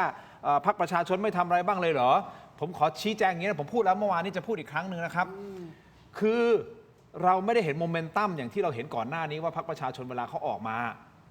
าเป็นขบวนเป็นแบบนี้หรอเป็นแพ็คใหญ่อะคนนู้นคนนี้แล้วมันชิ่งกันแล้วมันเป็นโมเมนตัมที่มันใหญ่ที่มันแรงอันนั้นคือความหมายของผมแล้วมีคนถามผมแล้วคุณไม่ดูอาจารย์ต้นเหรอที่ไปออกรายการของคุณสรยุทธ์ดูครับไม่ใช่ไม่ดูครับนะฮะแล้วไหนบอกจะเชิญพรรคประชาชนมาเชิญแล้วครับแต่ยังไม่สะดวกพรุ่งนี้ตกลงมิตรได้หรือยังได้คิวแล้วใช่ไหมอ๋อได้แล้วเหรอได้คิววะใครมาฮะ พรุ่งนี้ใครมาไหนไม่บอกอ๋อยังไม่บอกเหร อุ อบ ไว้ด้วย โอเคนะครับไม่มีเจตนาอะไรทั้งสิ้นเพียงแต่ว่าเรารู้สึกว่าก่อนหน้านี้เราจะเห็นชาร์ตต้องมาแล้วเอาพูดตรงๆอาจารย์ศิโรจน์หลายคนก็บอกว่าอาจารย์ศิโรจน์ก็คือเชียร์พรรคประชาชนแต่จริงๆอาจารย์ศิโรจน์ก็นักวิชาการแหละก็ชมด่า ตอนนี้ เท่าเทียมกัน ตอนนี้ผมโดนพวกภูมิใจไทยบอกว่าศิโรจน์เชียร์เพื่อไทยแล้ว อ้าวเหรอ เปลี่ยนแล้ว ตรงอาจารย์ศิโรจน์เชียร์ใครนะไม่เชียร์ ผมโดนทุกพักนะครับคือผมก็วิจารณ์อย่างเงี้ยทุกคน เอาเป็น นะค ว่า รับ อาจารย์ศิโรจน์ปกติถ้าสถานการณ์แบบนี้เราจะเห็นชาร์ตออกมาแล้วชี้เลยว่านี่ไง ใช่ นายทุนคนนี้คลังคนนี้นู่นนี่คนนี้โยงมาทางนี้อันนั้นคือเราจะเห็นแต่ครั้งนี้เราไม่เห็นไง ไม่หรอกผมว่าอย่างนี้นะครับอย่าลืมว่าพรรคประชาชนเนี่ยเขาเป็นพรรคที่พูดเรื่องทุนพลังงานเยอะที่สุดจนเขาถูกฟ้อง100 ล้านหลายคนแล้วนะ ติ้ลวรภพรังสิมันต์โรมคือถ้าเอาเรื่องการถูกฟ้องเรื่องพลังงานเยอะๆเนี่ยพรรคนี้ครองแชมป์เท้งก็โดนฟ้อง100 ล้านอันที่ 1 อันที่2นะครับคนที่เป็นตัวหลักในการทำเรื่องน้ำมันของเขาเรื่องพลังงานของเขาเนี่ยรอบนี้ไม่ได้เข้าสภาคือคุณเติ้ลวรภพใช่ไหมคุณเติ้ลวรภพคราวนี้แกไปลงปาร์ตี้ลิสต์แบบอันดับท้ายๆเหมือนคุณวิโรจน์ไงพอเติ้ลไม่ได้เข้าสภาเนี่ยผมว่าเขาก็ต้องปรับบทบาทนะครับว่าจะเอาใครขึ้นมาทำหน้าที่แทนคืออาจารย์ต้นนะครับเขาก็จะเก่งเรื่องของการอธิบายเรื่องข้อมูล1 2 3 4นะแต่ว่าตอนนี้ไอ้เรื่องประเภทแบบใครถือหุ้นอะไรหนึ่งผมว่ามันไม่ใช่แค่พรรคประชาชนที่ไม่ได้พูดหรอกคนอื่นก็ไม่กล้าพูดพอพูดไปพูดมามันจะโดนฟ้องได้อีกนึกออกไหมครับถ้าคุณไปเล่นถึงประเด็นว่าแบบเฮ้ยคนนี้ถือหุ้นนั้นคนนั้นถือหุ้นนี้เนี่ยนะครับขาข้างหนึ่งเข้าคุกแล้วพรรคนี้ แต่ก่อนหน้านี้เขากล้าทำไง ก็โดนไป100 ล้านไง อ๋อโอเค ก็โดนไป100 ล้าน นี่ฟ้องปิดปากเหรอไม่ใช่ ก็สำหรับผมมันคือฟ้องปิดปาก สแลปเหรอ ใช่ โอเค ใช่ไหมคือถ้านักการเมืองเอาข้อเท็จจริงเรื่องกลุ่มทุนมาเปิดโปงแล้วถูกฟ้อง100 ล้านทุกคนเนี่ยมันคือการฟ้องปิดปากอยู่แล้วนะครับแต่ว่าที่คุณตินพูดเรื่องหนึ่งก็ถูกคือวันนี้มันเป็นเรื่องใหญ่นะครับแล้วอยากจะเห็นทุกพรรคช่วยกันพูดนะครับพรรคประชาธิปัตย์ช่วยกันพูดแม้กระทั่งพรรคกล้าทำเองก็ควรจะต้องช่วยกันพูดด้วยว่าวันนี้กระบวนการที่มันเป็นเหลือบเกาะกินประเทศกระบวนการปลวกที่มันปล้นน้ำมันประเทศเนี่ยนะครับมันมีใครบ้างนะครับอันนี้ควรจะเป็นวาระของประเทศไทยด้วยซ้ำไปแล้วก็การตีแผ่กลุ่มทุนพลังงานต้องเป็นเรื่องใหญ่เพราะว่ากลุ่มทุนพลังงานเนี่ยคุณทินเป็นกลุ่มเดียวที่เป็นรัฐมนตรีในประเทศนี้ทุกรัฐบาลมา10 ปีแล้วโอเคหวังว่าคงมีโอกาสได้ไปแล้วดูชื่อในคอรมอเนี่ยนะก็จะเห็นแล้วว่า10 ปีนี้รัฐมนตรีพลังงานมาจากปั๊มน้ำมันไหนโรงกลั่นไหนไม่ได้พูดนะฮะ ไม่ได้พูดชื่อ ไม่ได้พูดชื่อเขาเรียกว่าการพูดเรื่องโครงสร้างเอาเป็นว่าเดี๋ยวติดตามนะฮะที่จะมีคนของพรรคประชาชนมาในวันพรุ่งนี้นะครับแต่วันนี้มีข้อมูลนะฮะเราเดี๋ยวเอามา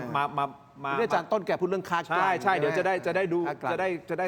วิเคราะห์กันนะว่ามันเป็นยังไงแต่ก่อนที่จะไปตรงนั้นอาจารย์สนธิผมมีคำถามเกี่ยวกับกัมพูชานิดนึงครับกัมพูชาเขาเอาน้ำมันส่วนใหญ่มาจากประเทศไทยใช่ไหม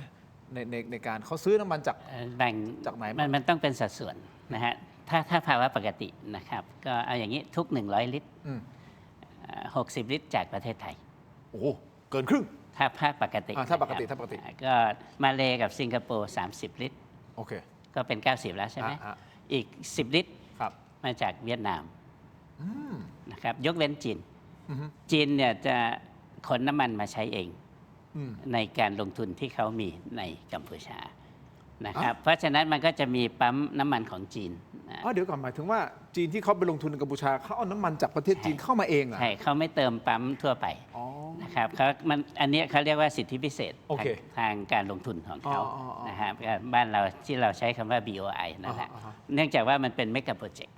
นะครับทำโครงสร้างพื้นฐานทำถนนทำรางรถไฟทำสนามบินอะไรต่างๆพวกนี้จีนจะเอาน้ำมันมาใช้เองแล้วก็เป็นน้ำมันที่ปลอดภาษีแล้วเขาไม่จำหน่ายทั่วไปนะฮะมันก็เลยกลายเป็นไอ้พวกปริมาณน้ำมันที่ไม่เกี่ยวกับการใช้โดยปกติของประเทศแล้วทีนี้พอชายแดนปิดนะครับก็เอาเป็นว่าเมื่อชายแดนปิดจากที่เราส่งไปใน100 ลิตรเราส่งไปจากไทย60 ลิตรเนี่ยมันก็จะหายไปหมดเลยยกเว้นอย่างคลิปนั้นก็คือมาถ่ายโอนกันแต่มันก็จะไปขึ้นบกตรงท่าเรือที่ศรีหนุวิวท่าเรือใหญ่ตรงนั้น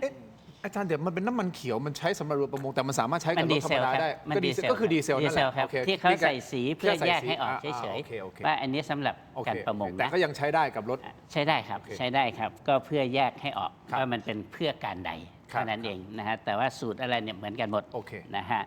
ก็ตอนนี้ปั๊มน้ำมันในกัมพูชาจาก 6,300 กว่าปั๊มปิดไปแล้ว 2,300 กว่าปิดเพราะไม่มีน้ำมันจริงใช่ไหมไม่มีน้ำมันครับไม่ใช่ปิดเพราะรอราคามันขึ้นแล้วเข้ามาขายไม่มีครับส่งไปไม่ถึงฮะส่งไปไม่ถึงแล้วก็เนื่องจากว่ามันหายไปคือส่วนใหญ่60ใช่ไหมครับแล้วการที่จะขอให้30ที่ส่งมาให้ก็คือสิงคโปร์กับมาเลเซียเนี่ยเพิ่มยังไงมันก็ไม่ถึงแต่ทีนี้เท่าที่ผมดูจากสถิติที่เขาสั่งซื้อเพิ่มขึ้นจากสิงคโปร์และมาเลเนี่ยมันคือสัดส่วนที่เพิ่มขึ้นประมาณ 25% จากที่เคยส่งก็คือ 25% จาก30 ลิตรลองเทียบดูสิมันก็จะอยู่ประมาณเพิ่มขึ้นอีกประมาณไม่เกิน10 ลิตรใช่ไหมฮะมันก็ยังขาดใช่ไหมครับเวียดนามตอนนี้เวียดนามไม่ส่งให้ เวียดนามบอกว่าไม่มีส่งให้กัมพูชา นั่นหมายความว่ามันหายไปแล้ว หลัก หนัก ตอนนี้ ครับ กัมพูชา ห หนั นั ก ก เลย นั่นแหละมันถึงมาทางทะเลตรงนี้ เรือประมงไทยก็ welcome to Thailand ส่วนต่างมันเยอะไงอาจาร ก็เยอะดีครับมันก็คุ้ม ส่วนต่างมันคุ้มอ่ะอย่างที่อาจารย์บอกถ้าเรือลำหนึงผ่านเข้าไปนี่โอ้โห ก็ช็อตหนึ่งก็ ก็เป็น 400,000 500,000น่ะใช่ไหมเพราะฉะนั้นมันก็คุ้มไง นั่นไงคุณผู้ชม เพราะฉะนั้นก็ต้องดูแหละว่าเราจะมีวิธีการยังไง แต่กับมันก็ ก็นี่แหละมันก็ขึ้นอยู่กับข้าราชการ ยากอะ นักการเมืองเราพูดตรงๆกองทัพเรือต้องเข้มข้นนะในเวลาเนี้ย ก็ ไม่อย่างนั้นคุณก็จะเจอผมก็หวังว่าคุณอนุทินถ้าเจอเรื่องแบบนี้แล้วเนี่ยนะคุณจะงัดพรกฉุกเฉินหรือพรบความมั่นคงมาใช้ได้แล้วนะเพราะว่าน้ำมันคือยุทธปัจจัยใช่ไหมแล้วถ้ามันมีอย่างเงี้ยคือเขมรนะครับได้น้ำมันราคาถูกจากภาษีซึ่งคนไทยเนี่ยไม่ได้ เราเสียรายได้ไปเพื่อให้เขมรได้น้ำมันราคาถูกเพื่ออะไรอะครับ อันนี้เป็นประเด็นที่ฝ่ายค้านหยิบขึ้นมาตีรัฐบาลได้ไหมในการ ได้ครับได้ครับเพราะนี่คือสิ่งที่รัฐบาลจะต้องดูแล คุณจะต้องซีลชายแดนทั้งทางบกและทางทะเลให้เข้มข้นซึ่งทั้งหมดเนี้เป็นอำนาจของรัฐมนตรีแล้วก็นายกรัฐมนตรีโดยตรง เสริมนิดนึงฮะเดี๋ยวผมจะไปอีกประเด็นหนึ่ง ต้องตรวจสอบเรือทุกล อืม ำนะครับ แล้วก็เข้มงวดในเรื่องของการขึ้นทะเบียน ใช่ใช่ อย่างจริงจัง ใช่ ครับ อย่าให้สวมอีกต่อไป อืม ซึ่งเคยทำมาแล้วนะฮะแต่ผมเชื่อว่าเมื่อเราหย่อนเมื่อไหร่ นั่นแหละ นะก็เหมือนขี่มอเตอร์ไซค์ไม่ใส่หมวกกันน็อกอะ อืม วันแรกเขาปรับก็ใส่กันเต็มเลยใช่ไหมฮะ แต่พอไปเรื่อย พอไปเรื่อยๆต่อรองได้ก็ไม่ใส่ก็ได้นะฮะ ๆแล้วทำไมถึงต่อรองได้ล่ะ ก็เพราะมันมีคนให้ต่อรองให้ได้ เขาถึงก็อยากไปจ่ายตรงไหน ผมว่ารัฐบาลเอาอย่างนี้แล้วกันนะครับรัฐบาลหรือว่ากองทัพก็ควรจะมีข้อมูลพื้นฐานว่านักการเมืองหรือข้าราชการคนไหนเชี่ยวชาญเรื่องการขนน้ำมันเถื่อน ไปปล่อยกลางทะเลนะครับไปล็อกเป้านะครับแล้วไปไล่จี้ว่าพี่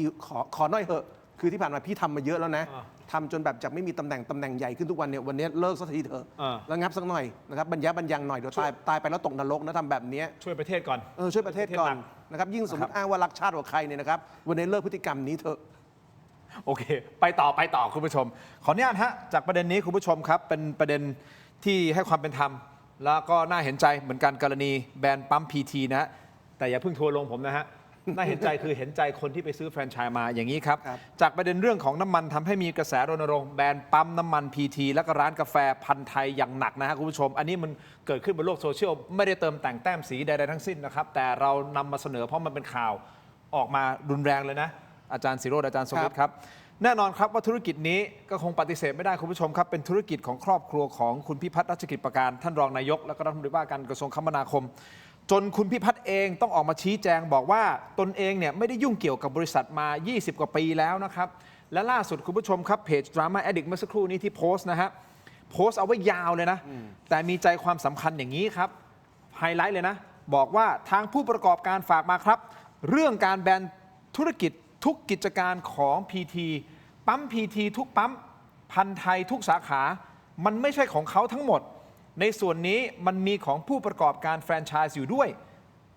และเราก็เป็นหนึ่งในผู้ประกอบการที่ไม่ได้เลือกเขามาเป็นนายกเราอยากให้เห็นใจปั๊มหรือพันธุ์ไทยที่เป็นแฟรนไชส์ด้วยนะคะช่วงที่น้ำมันไม่พอขายเราก็ต้องปิดปั๊มเหมือนที่อื่นไม่ได้รับโควต้าอะไรที่พิเศษกว่าแบรนด์อื่นอยากให้หมายถึงดราม่าอดีตนะจ่าดราม่าอดีตเนี่ยเป็นกระบอกเสียงให้ผู้ประกอบการด้วยนะคะคราวนี้ก่อนที่จะฟังความคิดเห็นของอาจารย์ทั้งสองท่านทีมงานของเราก็ไปตรวจสอบข้อมูลเกี่ยวกับปั๊มน้ำมัน PT และกาแฟพันธุ์ไทยครับจากไหนครับจากแบบแสดงรายการข้อมูลประจำปีและรายงานประจำปี 2568 ของบริษัท PTG Energy จำกัดมหาชนที่ถูกอัปโหลดเอาไว้บนเว็บไซต์อย่างเป็นทางการของบริษัท PTG Energy จำกัดมหาชนก็ไปพบข้อมูลยืนยันว่ามีระบบแฟรนไชส์จริงครับและไม่ได้เป็นกิจการที่ครอบครัวรัชกิจประการบริหารจัดการเองทั้งหมดครับโดยปั๊มน้ำมัน PT มีจำนวนสถานีบริการน้ำมันรวมทั้งสิ้น 2,269 สาขาและมีรูปแบบการดำเนินงานหลักๆ 2 ประเภทคุณผู้ชมฟังนะฮะ2ประเภทนะครับแบบที่ 1 คือประเภทนี้ครับภาษาอังกฤษเขาใช้คำว่า company owned company operated ก็คือปั๊มน้ำมันที่บริษัท PTG ลงทุนและบริหารจัดการเอง 100% ครับก็คือมันเป็นคำย่อนะ CO ก็คือจะใช้คำว่าโคโค่ก็ได้นะครับนี่คือแบบที่ แบบที่ 2 ครับก็คือ dealer owned dealer operated ก็คือ dealer เรียกง่ายๆว่าเป็นระบบแฟรนไชส์แหละนะฮะเป็นคนที่ไปซื้อแฟรนไชส์มาก็คือปั๊มที่นักลงทุนเนี่ยนักลงทุนในท้องถิ่นหรือผู้ประกอบการรายย่อยเป็นเจ้าของที่ดินสมมตินะไปลงทุนก่อสร้างและซื้อแฟรนไชส์มาบริหารเองโดยมีการซื้อน้ำมันและเครื่องหมายการค้าภายใต้แบรนด์ PT ซึ่งมีจำนวนมากในพื้นที่ต่างจังหวัดเนี่ยเป็นแบบนี้ขณะที่ส่วนธุรกิจของนอนออยก็คือที่ไม่เกี่ยวข้องกับน้ำมันนะอย่างกาแฟพันธุ์ไทยคุณผู้ชมครับมีทั้งหมดเนี่ยเท่าที่ทีมงานไปหาข้อมูลได้เนี่ยมีทั้งหมดเนี่ย 2,151 สาขานะครับอาจารย์โดยมีสาขาทั้งอยู่ในปั๊มน้ำมันเองก็ดีหรือสาขา stand alone ก็คือที่ไม่ได้อยู่ในปั๊มอาจจะอยู่ในห้างอยู่อะไรก็แล้วแต่ stand alone เนี่ย 2,151 สาขาข้อมูลณวันที่ 31 ธันวาคม 68 ก็คือปลายปีที่แล้วนะครับร้านกาแฟพันธุ์ไทยมีสาขาในรูปแบบแฟรนไชส์เนี่ยรูปแบบแฟรนไชส์นะอาจารย์ครับทั้งหมดเนี่ย560 สาขาครับจากจำนวนสาขาร้านกาแฟพันธุ์ไทยที่รวมทั้งประเทศอย่างที่ผมบอกไป 2,151 สาขา1 ใน 4ใช่โดยในส่วนที่เหลือ 1,500 กว่าสาขาเนี่ยเป็นสาขาที่บริษัทบริหารงานเองมันก็เลยทำให้เห็นว่านี่มีนักลงทุนที่เขาอาจจะเก็บหอมรอมริบก่อนหน้านี้ใช่ไหมมีเงินก้อนหนึ่งอาจารย์ทรงฤทธิ์เหรอไหมเราอยากจะลงทุนน่ะก็ไปซื้อแฟรนไชส์นี่มาซึ่งมันเป็นเรื่องปกติอยู่แล้วใช่ไหมเขาก็ไปซื้อแฟรนไชส์มาแล้วเขาก็มาทำธุรกิจแต่กลายเป็นว่าครั้งนี้พอมันมีกระแสออกมาว่าแบรนด์เนี่ยเฮ้ยแบรนด์ไปแบรนด์มามันแบรนด์ประชาชนกันเองหรือเปล่าเพราะประชาชนก็เป็นเจ้าของธุรกิจเองแล้วเอ้ยถ้าอย่างเงี้ยมันมีทางออกอย่างอื่นหรือไม่โอเคเรารู้สถานการณ์แล้วผมเล่าแบ็กกราวด์ให้ฟังแล้วผมขอทางออกในมุมของอาจารย์ทั้งสองท่านมันมีทางออกไหมอาจารย์ศิโรจน์ว่าแทนที่จะไปแบนอย่างเงี้ยเข้าใจนะบางอารมณ์ขึ้นบางคนก็อาจจะอารมณ์ขึ้นแล้วก็บอกเฮ้ยโอ้โหคุณพิพัฒน์ซึ่งคุณพิพัฒน์ก็ไม่ได้เกี่ยวกับการบริหารงานให้ความเป็นธรรมกับเขาแต่มันคือครอบครัวเขาไงแล้วก็เป็นแบรนด์ใช่คืออย่างนี้ต้องเห็นภาพรวมอย่างนี้ก่อนว่าปั๊มน้ำมันต่างๆที่เราเห็นไม่ว่ายี่ห้อไหนก็ตามนะครับรวมทั้งกาแฟต่างๆที่เราเห็นที่ขายตามปั๊มไม่ว่ายี่ห้อไหนก็ตามเนี่ยครับมีทั้งส่วนที่บริษัทเนี่ยทำเองอย่างเช่นปั๊มปตท.มีตั้งแต่ปั๊มของปตท.เองเอสโซบางจากก็มีตั้งแต่ปั๊มที่เป็นเอสโซบางจากเองและมีคนที่ไปเช่าแบรนด์ไปเซ้งแบรนด์ไปเอาชื่อของเขามาขายนะครับซึ่งอันเนี้ยผมว่าคนส่วนใหญ่ยังไม่รู้และไม่เข้าใจเพราะฉะนั้นตอนนี้เมื่อรู้แล้วเข้าใจก็จะได้เห็นภาพมากขึ้นว่าปั๊ม PT มีทั้งของคุณพิพัฒน์เองของครอบครัวเองแล้วก็มีของคนธรรมดาที่ไปเซ้งแบรนด์ก็เหมือนขายน้ำมันแล้วก็แปะป้าย PT เนี่ยนะครับมีเพราะฉะนั้นวันนี้เนี่ยนะครับก็ต้องยอมรับว่าแบรนด์ PT โดยรวมมีปัญหาคนโกรธรัฐมนตรีอันนี้เราเข้าใจคนที่โกรธนะเพราะว่าน้ำมันมันขึ้นแล้วรัฐมนตรีก็ชี้แจงไม่ค่อยดีเท่าไหร่นะครับต้องยอมรับว่ารัฐมนตรีชี้แจงมีปัญหาถึงต้องมีคุณโบมารับการโดนถล่มแทนรัฐมนตรีคุณโบนัฐฐาคุณโบก็เป็นคนที่มารับภาระทัวร์ลงแทนรัฐมนตรีทีนี้เอาอย่างนี้นะครับผมว่าประชาชนโกรธคุณวิพัฒน์แล้วไประบายที่ปั๊มเนี่ยนะครับก็เข้าใจคนโกรธนะครับแต่ว่าพอตอนนี้เราเห็นแล้วว่าอย่างร้านกาแฟในนามแบรนด์เขาเนี่ย1 ใน 4ไม่ใช่ของครอบครัวนะครับจะทำยังไงกับกลุ่มนี้ผมว่าเอาอย่างนี้แล้วกันแฟร์กับทุกฝ่ายนะครับคนที่ขายในแบรนด์แต่ไม่ใช่ธุรกิจครอบครัวเขานะครับนั่นคือคุณเป็นรายย่อยเป็นแฟรนไชส์นะครับคุณขึ้นป้ายเลยว่าร้านนี้ไม่ใช่ของคุณพิพัฒน์ร้านนี้ของครอบครัวหนึ่งคุณขึ้นป้ายเลยว่าอันนี้เป็นของธุรกิจบริษัทอะไรซึ่งจริงๆสมมติเวลาเราไปเติมน้ำมันเนี่ยนะครับมันจะมีบินใบเสร็จเราจะเห็นอยู่แล้วในใบเสร็จนั้นเนี่ยมันเป็นของอะไรเช่นอาจจะเป็นบางจังหวัดอาจจะเป็นบริษัทสหกวงเฮนยานยนต์บริษัทสหนึกออกไหมมันชื่อมันจะต้องเป็นส่วนอย่างเงี้ยปั๊มของเฮียฮวดการขนส่งอย่างเงี้ยขอใบเสร็จทุกปั๊มไปเลยนะครับตัดปัญหาไปเช็คใบเสร็จปุ๊บโอเคโกรธแบรนด์นะครับแต่ไปเช็คบินเฉพาะของแบรนด์เขาแล้วกันนะอันนี้เป็นบทเรียนเหมือนกันสำหรับคนทำงานกันเหมือนว่าถ้าคุณทำธุรกิจที่จะต้องพึ่งแบรนด์นะครับแล้วพอคนโกรธ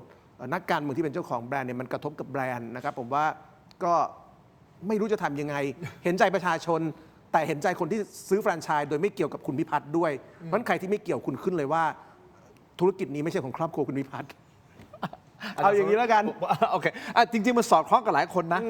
ที่คุณผู้ชมหลายคนที่คอมเมนต์เข้ามาก็บอกแบบนี้ขึ้นป้ายเลยขึ้นป้ายเลยจบเรื่องไปมีความคิดเห็นเพิ่มเติมไหมหรืออยากจะบางทีก็ขึ้นปลอมได้นะโอ้โหรัฐมนตรีถึงขั้นที่คนซื้อแฟรนไชส์ต้องขึ้นป้ายว่ามีเกี่ยวกับรัฐมนตรีก็ใ เทคโนโลยีให้เป็นประโยชน์ฮะปักหมุดให้เลยนะครับ ก็ในโลกโซเชียลอันใหม่เนี่ยก็ปักหมุดให้เลยนะครับก็อำนวยความสะดวกนะฮะขึ้นดูในจังหวัดนี้คือมันคงไม่มีใครที่ขับรถข้ามจังหวัดไปเติมน้ำมันอยู่แล้วแหละนะครับก็ในจังหวัดนี้พีทีมีตรงไหนบ้างที่เป็นกิจการของครอบครัวนั้นปักหมุดให้เลยปักหมุดให้เลยพีทีตรงนี้นะก็รู้กันนะครับมันจะไปเร็วมากกว่าไม่ต้องไปเพิ่มภาระให้เจ้าของปั๊ม อย่างตัวเลขอย่างที่คุณทิมบอกว่าสมมติในเคสกาแฟพันธุ์ไทยเนี่ยนะครับเป็นแฟรนไชส์ประมาณ 500 ประเทศไทยนี่มีประมาณ 70 จังหวัดก็แปลว่าจังหวัดหนึ่งมีเฉลี่ยแฟรนไชส์ประมาณ7 สาขา คุณก็แชร์ข้อมูลกันในเพจข่าวจังหวัดไปเลยว่าเนี่ย7 สาขาของพันธุ์ไทยเนี่ยนะครับในจังหวัดเราเนี่ยเป็นแฟรนไชส์ล็อกเป้าหรือถ้าอยากจะซื้อ PT หรือกาแฟพันธุ์ไทยไปซื้อที่ปั๊มเหล่านี้แล้วกันอันนี้ให้ประชาชนช่วยกันอย่างแล้วกันเรื่องนี้ไปกันต่อคุณผู้ชมครับก็คือเราสงสัยมาตลอดว่าให้ตกลงมันมีการกักน้ำมันไว้ไหมแล้วใครกักนะฮะคุณผู้ชมครับนี่เอาจริงแล้วนะเพราะว่าอะไรรู้ไหมฮะคุณผู้ชมครับเมื่อวานนี้เองนะฮะท่านรัฐมนตรีว่าการกระทรวงยุติธรรมอันนี้คือระดับรัฐมนตรียุติธรรมลงพื้นที่ไปเองคุณผู้ชมครับก็คือท่านพลตำรวจโทรุทธพลนวรัตน์นำทีมลงพื้นที่ตรวจคลังน้ำมันครับคุณผู้ชมไปตรวจคลังน้ำมันของผู้ค้ารายใหญ่มาตรา 7ซึ่งมาตรา 7คืออะไรฮะก็คือผู้ค้าน้ำมันรายใหญ่นี่แหละครับ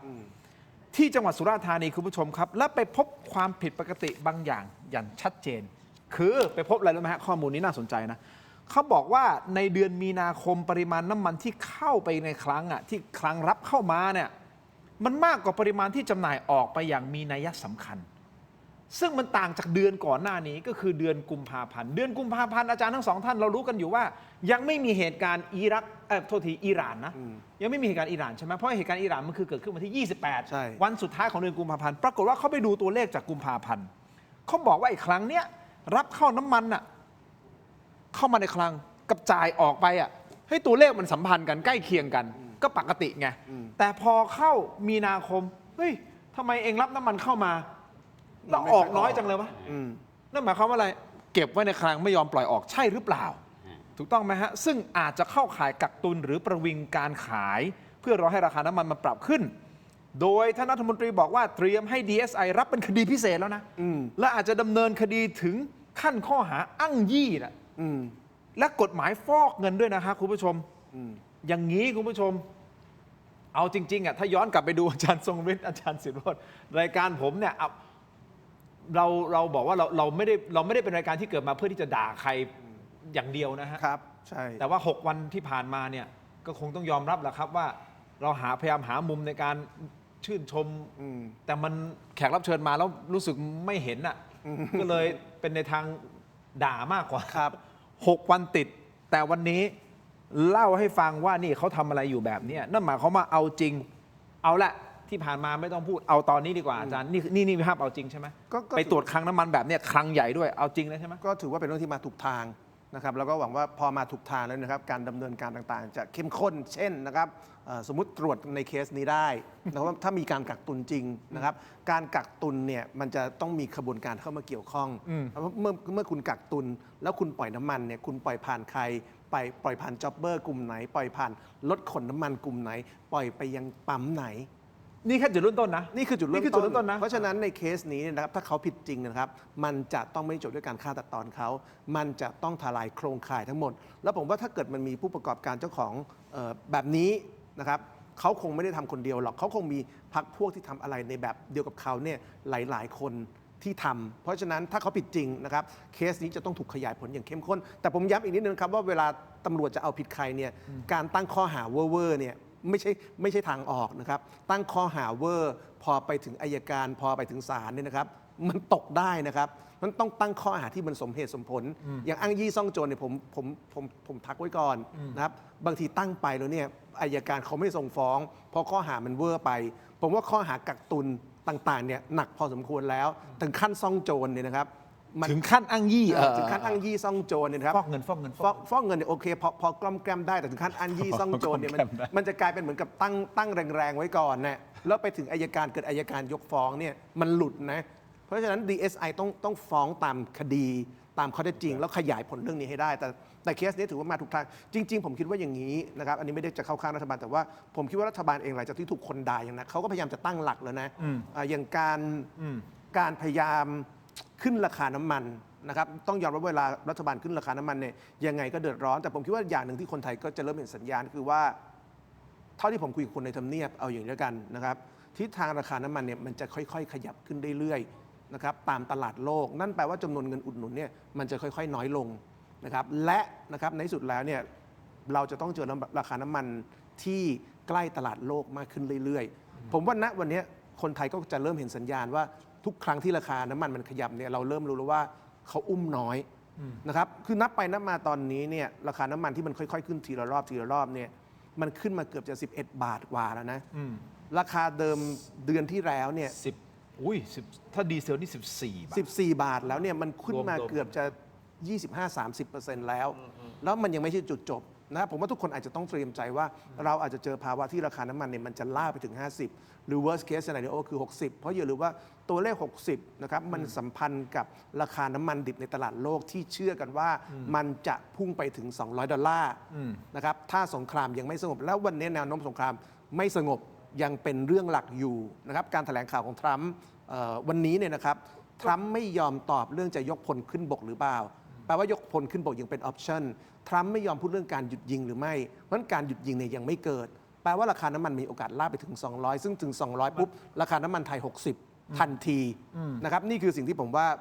คนไทยก็จะต้องเห็นทิศทางแบบนี้มากขึ้นนะครับก่อนที่จะไปอาจารย์ทรงฤทธิ์นิดนึงฮะอาจารย์ดูทั้งสองท่านดูตรงนี้คุณผู้ชมดูหน้าจอนี่คืออินโฟกราฟิกที่เราทำมาเพื่อให้เห็นนะครับจากตัวเลขที่ผ่านมาตั้งแต่วันที่10 มีนาคมนะฮะแล้วก็จะมีการปรับขึ้นกี่ครั้งอะไรก็แล้วแต่เนี่ยประมาณสัก7 ครั้งใช่ไหมจนไปถึงเมื่อวานนี้วันที่1 เมษายนนะดูแค่ดีเซลนะดีเซลนี่คือกลุ่มใหญ่ที่เราใช้กันอยู่ตรงนั้นนี่คือพ่อแม่พี่น้องที่เดือดร้อนจริงๆคือดีเซลคุณดูฮะปรับขึ้นทั้งหมดเนี่ยมัน14 บาท 30 สตางค์แล้วนี่ตัวเลขถูกใช่ไหมบวกเลขกันถูกเนาะโอเคเนี่ย14 บาทฮะอ๋อน้องโซจูถ้าตัวเลขผิดก็โทษน้องโซจูใช่ไหมไม่เป็นไรเดี๋ยวผมรับผิดแต่เพียงผู้เดียวแล้วกันว่าผมไม่ได้ตรวจโอเคโบบอกว่าส่งให้ผมตรวจแล้วแสดงว่าถ้าผิดหน้าจอคือผิดที่พิธีกรผิดที่ผมนะอาจารย์สมฤทธิ์ราคาเนี่ยในจากวันที่10จนถึงวันที่1 เมษายนเนี่ยมันขึ้นมาเกือบ 30-40% ซึ่งถือว่าเยอะนะเยอะแล้วมันมีโอกาสที่จะขึ้นตรงนี้อีกใช่ไปเรื่อยๆอีกคือผมว่านั่นแหละคือสิ่งที่เราเห็นสัญญาณแล้วที่เมื่อเราเห็นสัญญาณแล้วเนี่ยนะครับสิ่งที่คนยังโกรธรัฐบาลนะครับกลับไปสู่การวิพากษ์วิจารณ์บ้างคือว่าวันนี้มาตรการในการช่วยประชาชนเนี่ยมันไม่ชัดมาตรการเท่ากับมาตรการที่ราคาน้ำมันกระชากไงเดี๋ยวเขามีว่าจะช่วยยังไงร้านธงฟ้าเดี๋ยวผมเล่าให้ฟังใช่แต่ว่าในภาพใหญ่เนี่ยไอการกระชากที่มันเกือบ 40% เนี่ยนะครับจาก10 มีนามาถึง1 เมษายน14 บาทเนี่ยการช่วยประชาชนมันยังไม่กระชากตามไงมันยังเป็นมาตรการในอากาศอยู่อะโอเคแต่เงินมันหายไปเรื่อยๆเนี่ยแต่อันนี้แหละคือสิ่งที่ผมว่าตอนนี้รัฐบาลเกือบจะมีอำนาจเต็มแล้วมาตรการในการช่วยประชาชนมันต้องยิงเข้ามาได้แล้วโอเคงั้นเอาประเด็นของอาจารย์สมฤทธิ์ก่อนที่ถามอาจารย์ศิโรจน์ไปแล้วอาจารย์สมฤทธิ์คิดเห็นยังไงกับการที่ลงไปทลายแล้วลงไปลุยคลังน้ำมันอาจารย์พูดตรงๆไม่งั้นมันก็จะมีน้ำมันหลุดเล็ดลอดออกไปที่ประเทศเพื่อนบ้านอีกมีต่อเนื่องไหมล่ะหรือแค่เป็นข่าวก็จบใช่อาจารย์ทรงฤทธิ์ถามคำถามสั้นๆแล้วมันอย่าจับแบบภาพเป็นข่าวอย่าจับแบบภาพเป็นข่าวแค่ครั้งเดียวใช่ไหมล่ะแล้วก็แค่เจ้าเดียวเจ้าอื่นก็ยังสวาปามได้ต่อแสดงว่าสิ่งที่อาจารย์อยากจะเห็นคือความต่อเนื่อง1ความต่อเนื่องนะครับอันที่2เนี่ยจริงๆในเรื่องของระบบคลังน้ำมันนะครับมันสามารถที่จะเอามาเป็นข้อมูลที่เปิดเผยต่อประชาชนได้ว่าในคลังน้ำมันระบบนี้เรามีอยู่เท่านั้นเท่านี้นะครับไม่ใช่บอกแค่ว่าเรามีใช้ไปอีก100 วันนะครับแล้วทีนี้ไอ้การค้าปลีกการค้าอะไรเนี่ยรายอื่นๆมันมียังไงบ้างนะครับนั่นคืออันหนึ่งแล้วก็อย่างที่บอกฮะมันมีค้าเถื่อนได้ก็เพราะว่าการตรวจสอบการตามจับการปราบปรามมันไม่มีประสิทธิภาพใช่ไหมฮะแต่อีกอันหนึ่งคุณทินความตั้งใจของคนที่มาเสียสละเพื่อประเทศชาติอันนี้ก็ต้องตั้งเป็นคำถามด้วยยังไงอาจารย์ก็เอามารับใช้ประชาชนไม่ใช่มาเอาประโยชน์จากประชาชนจริงไหมผมขออนุญาตยกตัวอย่างประเทศในอาเซียนที่รับมือกับวิกฤตเดียวกันนี้ได้ดีที่สุดคือเวียดนามอ๋อเหรอใช่ ยังไง เพราะเวียดนามรัฐบาลเขาตัดภาษีเฮี้ยนเลยไง ภาษีมูลค่าเพิ่มตัดภาษีเบนซินตัดภาษีสิ่งแวดล้อมเขาตัดหมดไงซึ่งบ้านเราในยรัฐบาลไม่ยอมทำไง เชิญอาจารย์สุเมธต่อ ผมยกอย่างนี้นะครับก็คือเวียดนามเขาทำตามสเต็ปที่มันเกิดขึ้นในวิกฤตการณ์ ฮะ นะฮะเขาไม่มีกองทุนพลังงาน ไม่มีกองทุนชดเชยน้ำมันเหมือนบ้านเรา ครับ นะครับแต่เขามีแบบนี้เมื่อรัฐบาลเขาคำนวณแล้ว อืม บอกว่าถ้าปล่อยไปตามกลไกตลาดเนี่ย อืม ประเทศเนี่ยหยุดชะงักเลย อืม ประชาชน110 ล้านคนเนี่ยคือกระจายเลยนะฮะในผลกระทบนั้น ในขณะเดียวกันเพราะฉะนั้นวิธีคิดของเวียดนามก็คือว่าเอาปัญหามากระจุกไว้ที่ภาครัฐดีกว่านะฮะสัปดาห์แรกที่ยิงกัน อืม สเต็ปแรกที่เขาตัดเลยนะฮะภาษีคือภาษีมูลค่าเพิ่ม 10% VAT ไอ้ VAT นี่นะ ใช่ ตัดเลย ใช่ 10% อ่าฮะ คือประเทศส่วนใหญ่ในอาเซียนเนี่ย 10% นะฮะมีเราเนี่ย อืม 7%ก็ยังบ่นกันอยู่นะ ฮะ แต่ก็ควรบ่นนะเพราะมันเราคนจนเยอะ อ่าฮะ นะฮะแล้วทีนี้พอสัปดาห์ที่ 2 ยิงอีกยังยิงต่ออใช่ไหมครับเขาไปตัดภาษีเขาเรียกอะไรภาษีสรรพสามิต excise tax excise อ่าฮะ 19% ตัดออกเลย ใช่10 บวก 19 แล้วนะพอถึงสัปดาห์ที่ 3อ้าวสถานการณ์ยังไม่ดีขึ้น ฮะ นะครับภาษีสิ่งแวดล้อม 25%ลองบวกดูสิฮะ10 บวก 19 บวก 25 รวมออกมามันคือ 54% อ่าฮะ ที่เขาตัดไป นี่คือผลประโยชน์ที่รัฐพึงจะได้ใช่ไหม อ่าฮะ แต่รัฐเอาปัญหามากระจุกไว้ที่ตัวเอง เพื่อรอวันเวลาให้สถานการณ์มันกลับคืนสู่สภาวะปกติ ฮะ แต่ถ้าเขาปล่อยแบบนี้มันก็จะเหมือนบ้านเรานี่แหละ นั่นหมายความว่ารัฐบาลของเวียดนามบอกอัวอับสอบเอง ใช่ ปึ้งมาลงที่ผมเลย ใช่ ประชาชนอยู่อย่างนี้ก่อน ใช่ ไอ้ VAT ที่ผมควรจะได้ ใช่ สรรพสามิตที่ผมควรจะได้ แล้วก็ภาษีสิ่งแวดล้อมอะไรที่ผมควรจะได้ ตัดทิ้งเลย ไม่เอาละ แต่เขามีสเต็ปนะ โอเค ไม่ใช่ว่าทำพรึบทีเดียว ใช่แต่ นะครับ แต่เขาดูสถานการณ์โลก ใช่ ใช่ไหมว่ายิงกันสัปดาห์แรกไอ้ที่เราตัดได้ก่อนเฮ้ยเราตัดไอ้ VAT ก่อนเว้ยตัดแบตก่อน คือถ้าไม่ทำอย่างนี้ อืม นะครับมันคือ 54%ถ้าเวียดนามเติมน้ำมันทุกวันนี้ในราคากลไกตลาดนะครับดีเซล 95 บาท ถ้าไม่ตัดพวกนี้อ ใช่ อก ครับ ดีเซล 95 ลิตรละ 95 บาท ใช่ครับ ของเวียดนามเหรอฮะ ใช่ครับ เพราะเขาก็นำเข้า 100% ผมเสริมนิดนึงนะครับคือถ้าเกิดเอาตัวเลขที่รัฐบาลเวียดนามยอมเฉือนเนื้อตัวเองนะครับนั่นคือการยกเลิกภาษีต่างๆเนี่ยเขาเสียรายได้ประมาณเดือนละ 8,000 ล้านบาทนะครับอันนี้คือตัวเลขที่รัฐบาลเนี่ยยอมเฉือนเนื้อ เพื่อไม่ให้ประชาชนเดือดร้อนในบ้านเราเนี่ยก็มีคนเรียกร้องพรรคประชาชนก็เรียกร้องนะครับอาจารย์ต้นเนี่ยพูดถึงเรื่องภาษีมูลค่า ใช่ เพิ่ม ใช่ ใช่ไหมครับพูดถึงเรื่องภาษีที่เกี่ยวข้องกับองค์กรปกครองส่งท้องถิ่นนะครับพูดถึงเรื่องภาษีสัมปทานมิตรนะครับพรรคประชาธิปัตย์ก็มีพูดบ้างแต่ประชาธิปัตย์คุณกรณ์จะไปโฟกัสเรื่องกองทุนเรื่องของค่าส่วนต่างมากกว่ามันแต่ละพรรคเนี่ยพยายามคิดเรื่องพวกนี้แต่ว่าเรื่องภาษีเนี่ยนะครับผมคิดว่าพรรคประชาชนเนี่ยก็พูดถูกนะครับเพราะมันก็เหมือนกับเคสเวียดนามคือรัฐบาลเนี่ยต้องยอมเฉือนเนื้อนะครับตอนนี้ประมาณการกันอย่างนี้ว่าถ้าเกิดเรานะครับยกเลิกภาษีสรรพสามิตในบ้านเรา1 บาทรัฐบาลจะเสียรายได้ 2,000 ล้านบาทนะครับถ้าเกิดเลิก2 บาทนะครับก็จะเสียรายได้ประมาณ 4,000 ล้านบาทแล้วตอนนี้ถ้าคุณทินดูกราฟิกเมื่อกี้เนี่ยนะครับราคาน้ำมันมันพุ่งไปแล้ว14 บาทนะครับถ้าเกิดทำอย่างที่หลายคนเรียกร้องก็คือว่ารัฐบาลกล้าลดราคาภาษีสรรพสามิตลงมาสัก6 บาทหรือ7 บาทได้ไหมนะครับราคาน้ำมันจะลงมา7 บาททันทีนึกออกไหมครับถ้าเกิดรัฐบาลกล้าลดเนี่ยนะครับราคาน้ำมันก็จะลดลงมาในสัดส่วนเดียวกันกับภาษีที่เสียไปทันทีแปลว่าถ้าเอาสูตรนี้เนี่ยนะครับคุณช่วยคนทั้งประเทศคุณช่วยภาคขนส่งคุณช่วยประชาชนคุณช่วยสินค้าและบริการซึ่งทุกอย่างมันจะแพงคู่ขนานกับราคาน้ำมันนะครับถ้าคุณยอมทำสูตรนี้คือลดภาษี 3% 6 บาทเนี่ยแปลว่ารัฐบาลไทยจะเสียรายได้เข้าประเทศนะครับเดือนหนึ่งประมาณ 12,000 ล้านบาทคิดเป็นตัวเลขเนี่ยมันดูเยอะแต่เวียดนามเนี่ยเขายอมเสีย 8,000 ล้านบาทเราเนี่ยก็สามารถทำแบบเดียวกันได้คือคุณเสีย 12,000 ล้านบาทแต่คุณได้ช่วยคน60 ล้านคนซึ่งสำหรับผมแล้วเนี่ยมันคุ้มแต่นี่มันคือวิธีคิดของคนเป็นรัฐบาลแล้วว่าคุณจะเลือกเส้นทางไหนในบ้านเราเนี่ยนักการเมืองคิดว่าถ้าเกิดเขาลดภาษีเขามีรายได้น้อยพอมีรายได้น้อยเขาจะเอาเงินไปทำโครงการต่างๆเยอะทีนี้ผมคิดว่าถ้าเกิดเราคิดในมุมประชาชนเนี่ยวันนี้ประชาชนจนลงใช่ไหมคำตอบคือใช่คนค่าแรง380 บาทแต่ราคาน้ำมันขึ้น14อย่างเงี้ยมันอยู่ไม่ได้แล้วนะครับ คนทุกวันนี้ไม่รู้จะอยู่ยังไงแล้วมันประหยัดก็มันไม่มีอะไรให้ประหยัดแล้ว ค่าไฟก็จะขึ้นอีก ชาวนานะครับตังค์จะซื้อน้ำมันมาเติมค่าไถนาก็ไม่มีแล้ว อยู่บ้านจะอาบน้ำปะแป้งนอนนุ่งผ้าขาวม้าตากพัดลมให้สบายใจเนี่ยค่าไฟก็แพงแล้วเนี่ยรัฐบาลต้องยอมเฉือนเนื้อตัวเอง อันนี้คือแนวทางของเวียดนาม ใช่ เราต้องทำอย่างนั้น แล้วเดี๋ยวขอโทษนะอีกนิดหนึ่งคือตอนนี้นะครับถ้าเกิดรัฐบาลอ้างว่าคุณจะมีปัญหาเรื่องรายได้ ผมบอกเลยกันว่ารัฐบาลเขามีแนวคิดจะกู้เงินอยู่แล้ว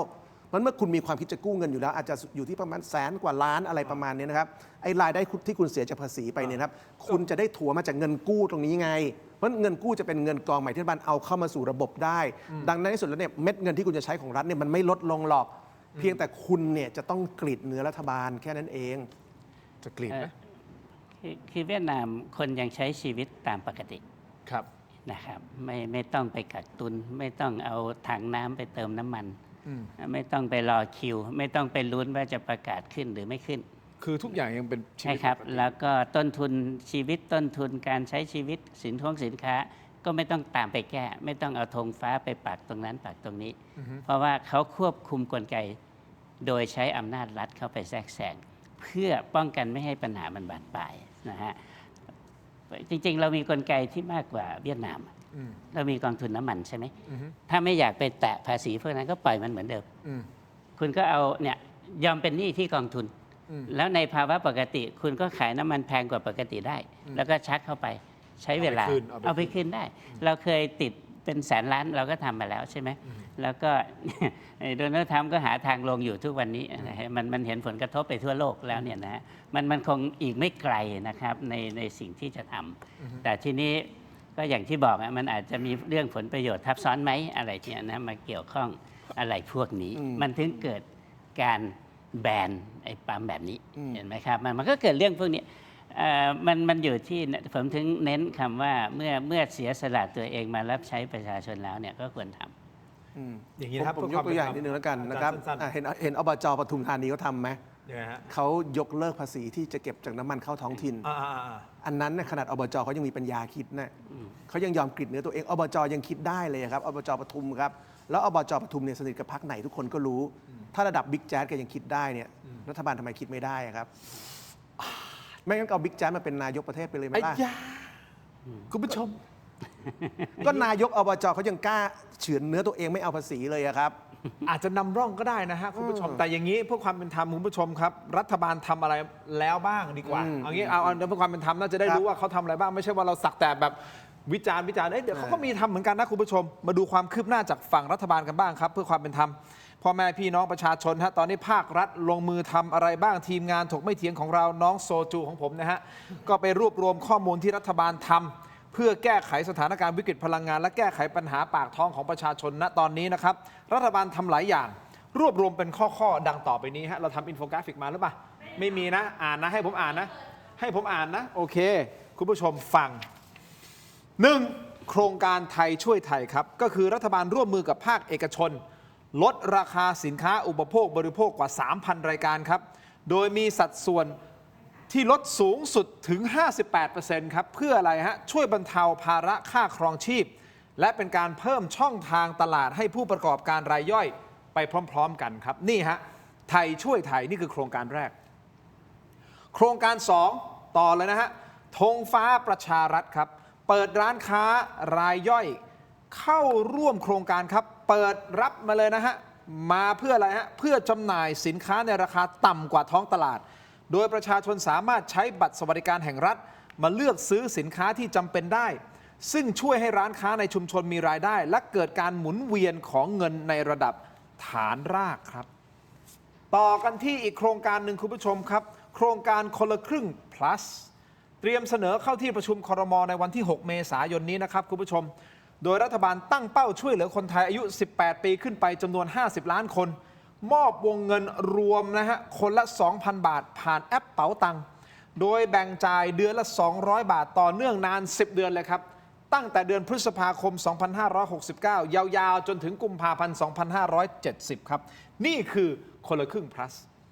ต่อกันที่อีกมาตรการหนึ่งคุณผู้ชมครับมาตรการความมั่นคงด้านน้ำมันช่วงสงกรานต์นี่นายกรัฐมนตรีมอบอำนาจให้คุณพิพัฒน์รัชกิจประการรัฐมนตรีว่าการกระทรวงคมนาคมและท่านรองนายกเนี่ยนะครับ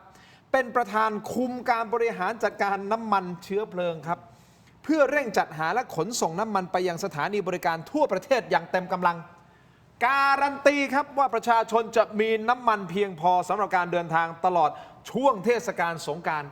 เริ่มตั้งแต่วันที่ 6 ยาวจนถึงวันที่ 17 เมษายนนี้ครับคุณผู้ชมนี่คือมาตรการที่จะรับประกันว่าทุกปั๊มต้องมีน้ำมันครับต่อมาครับคือมาตรการลดค่าใช้จ่ายด้านพลังงานกฟผ.ครับมอบส่วนลดพิเศษสำหรับการซื้อเครื่องใช้ไฟฟ้าเบอร์ 5 ทุกระดับให้อาจารย์ทั้งสองท่าน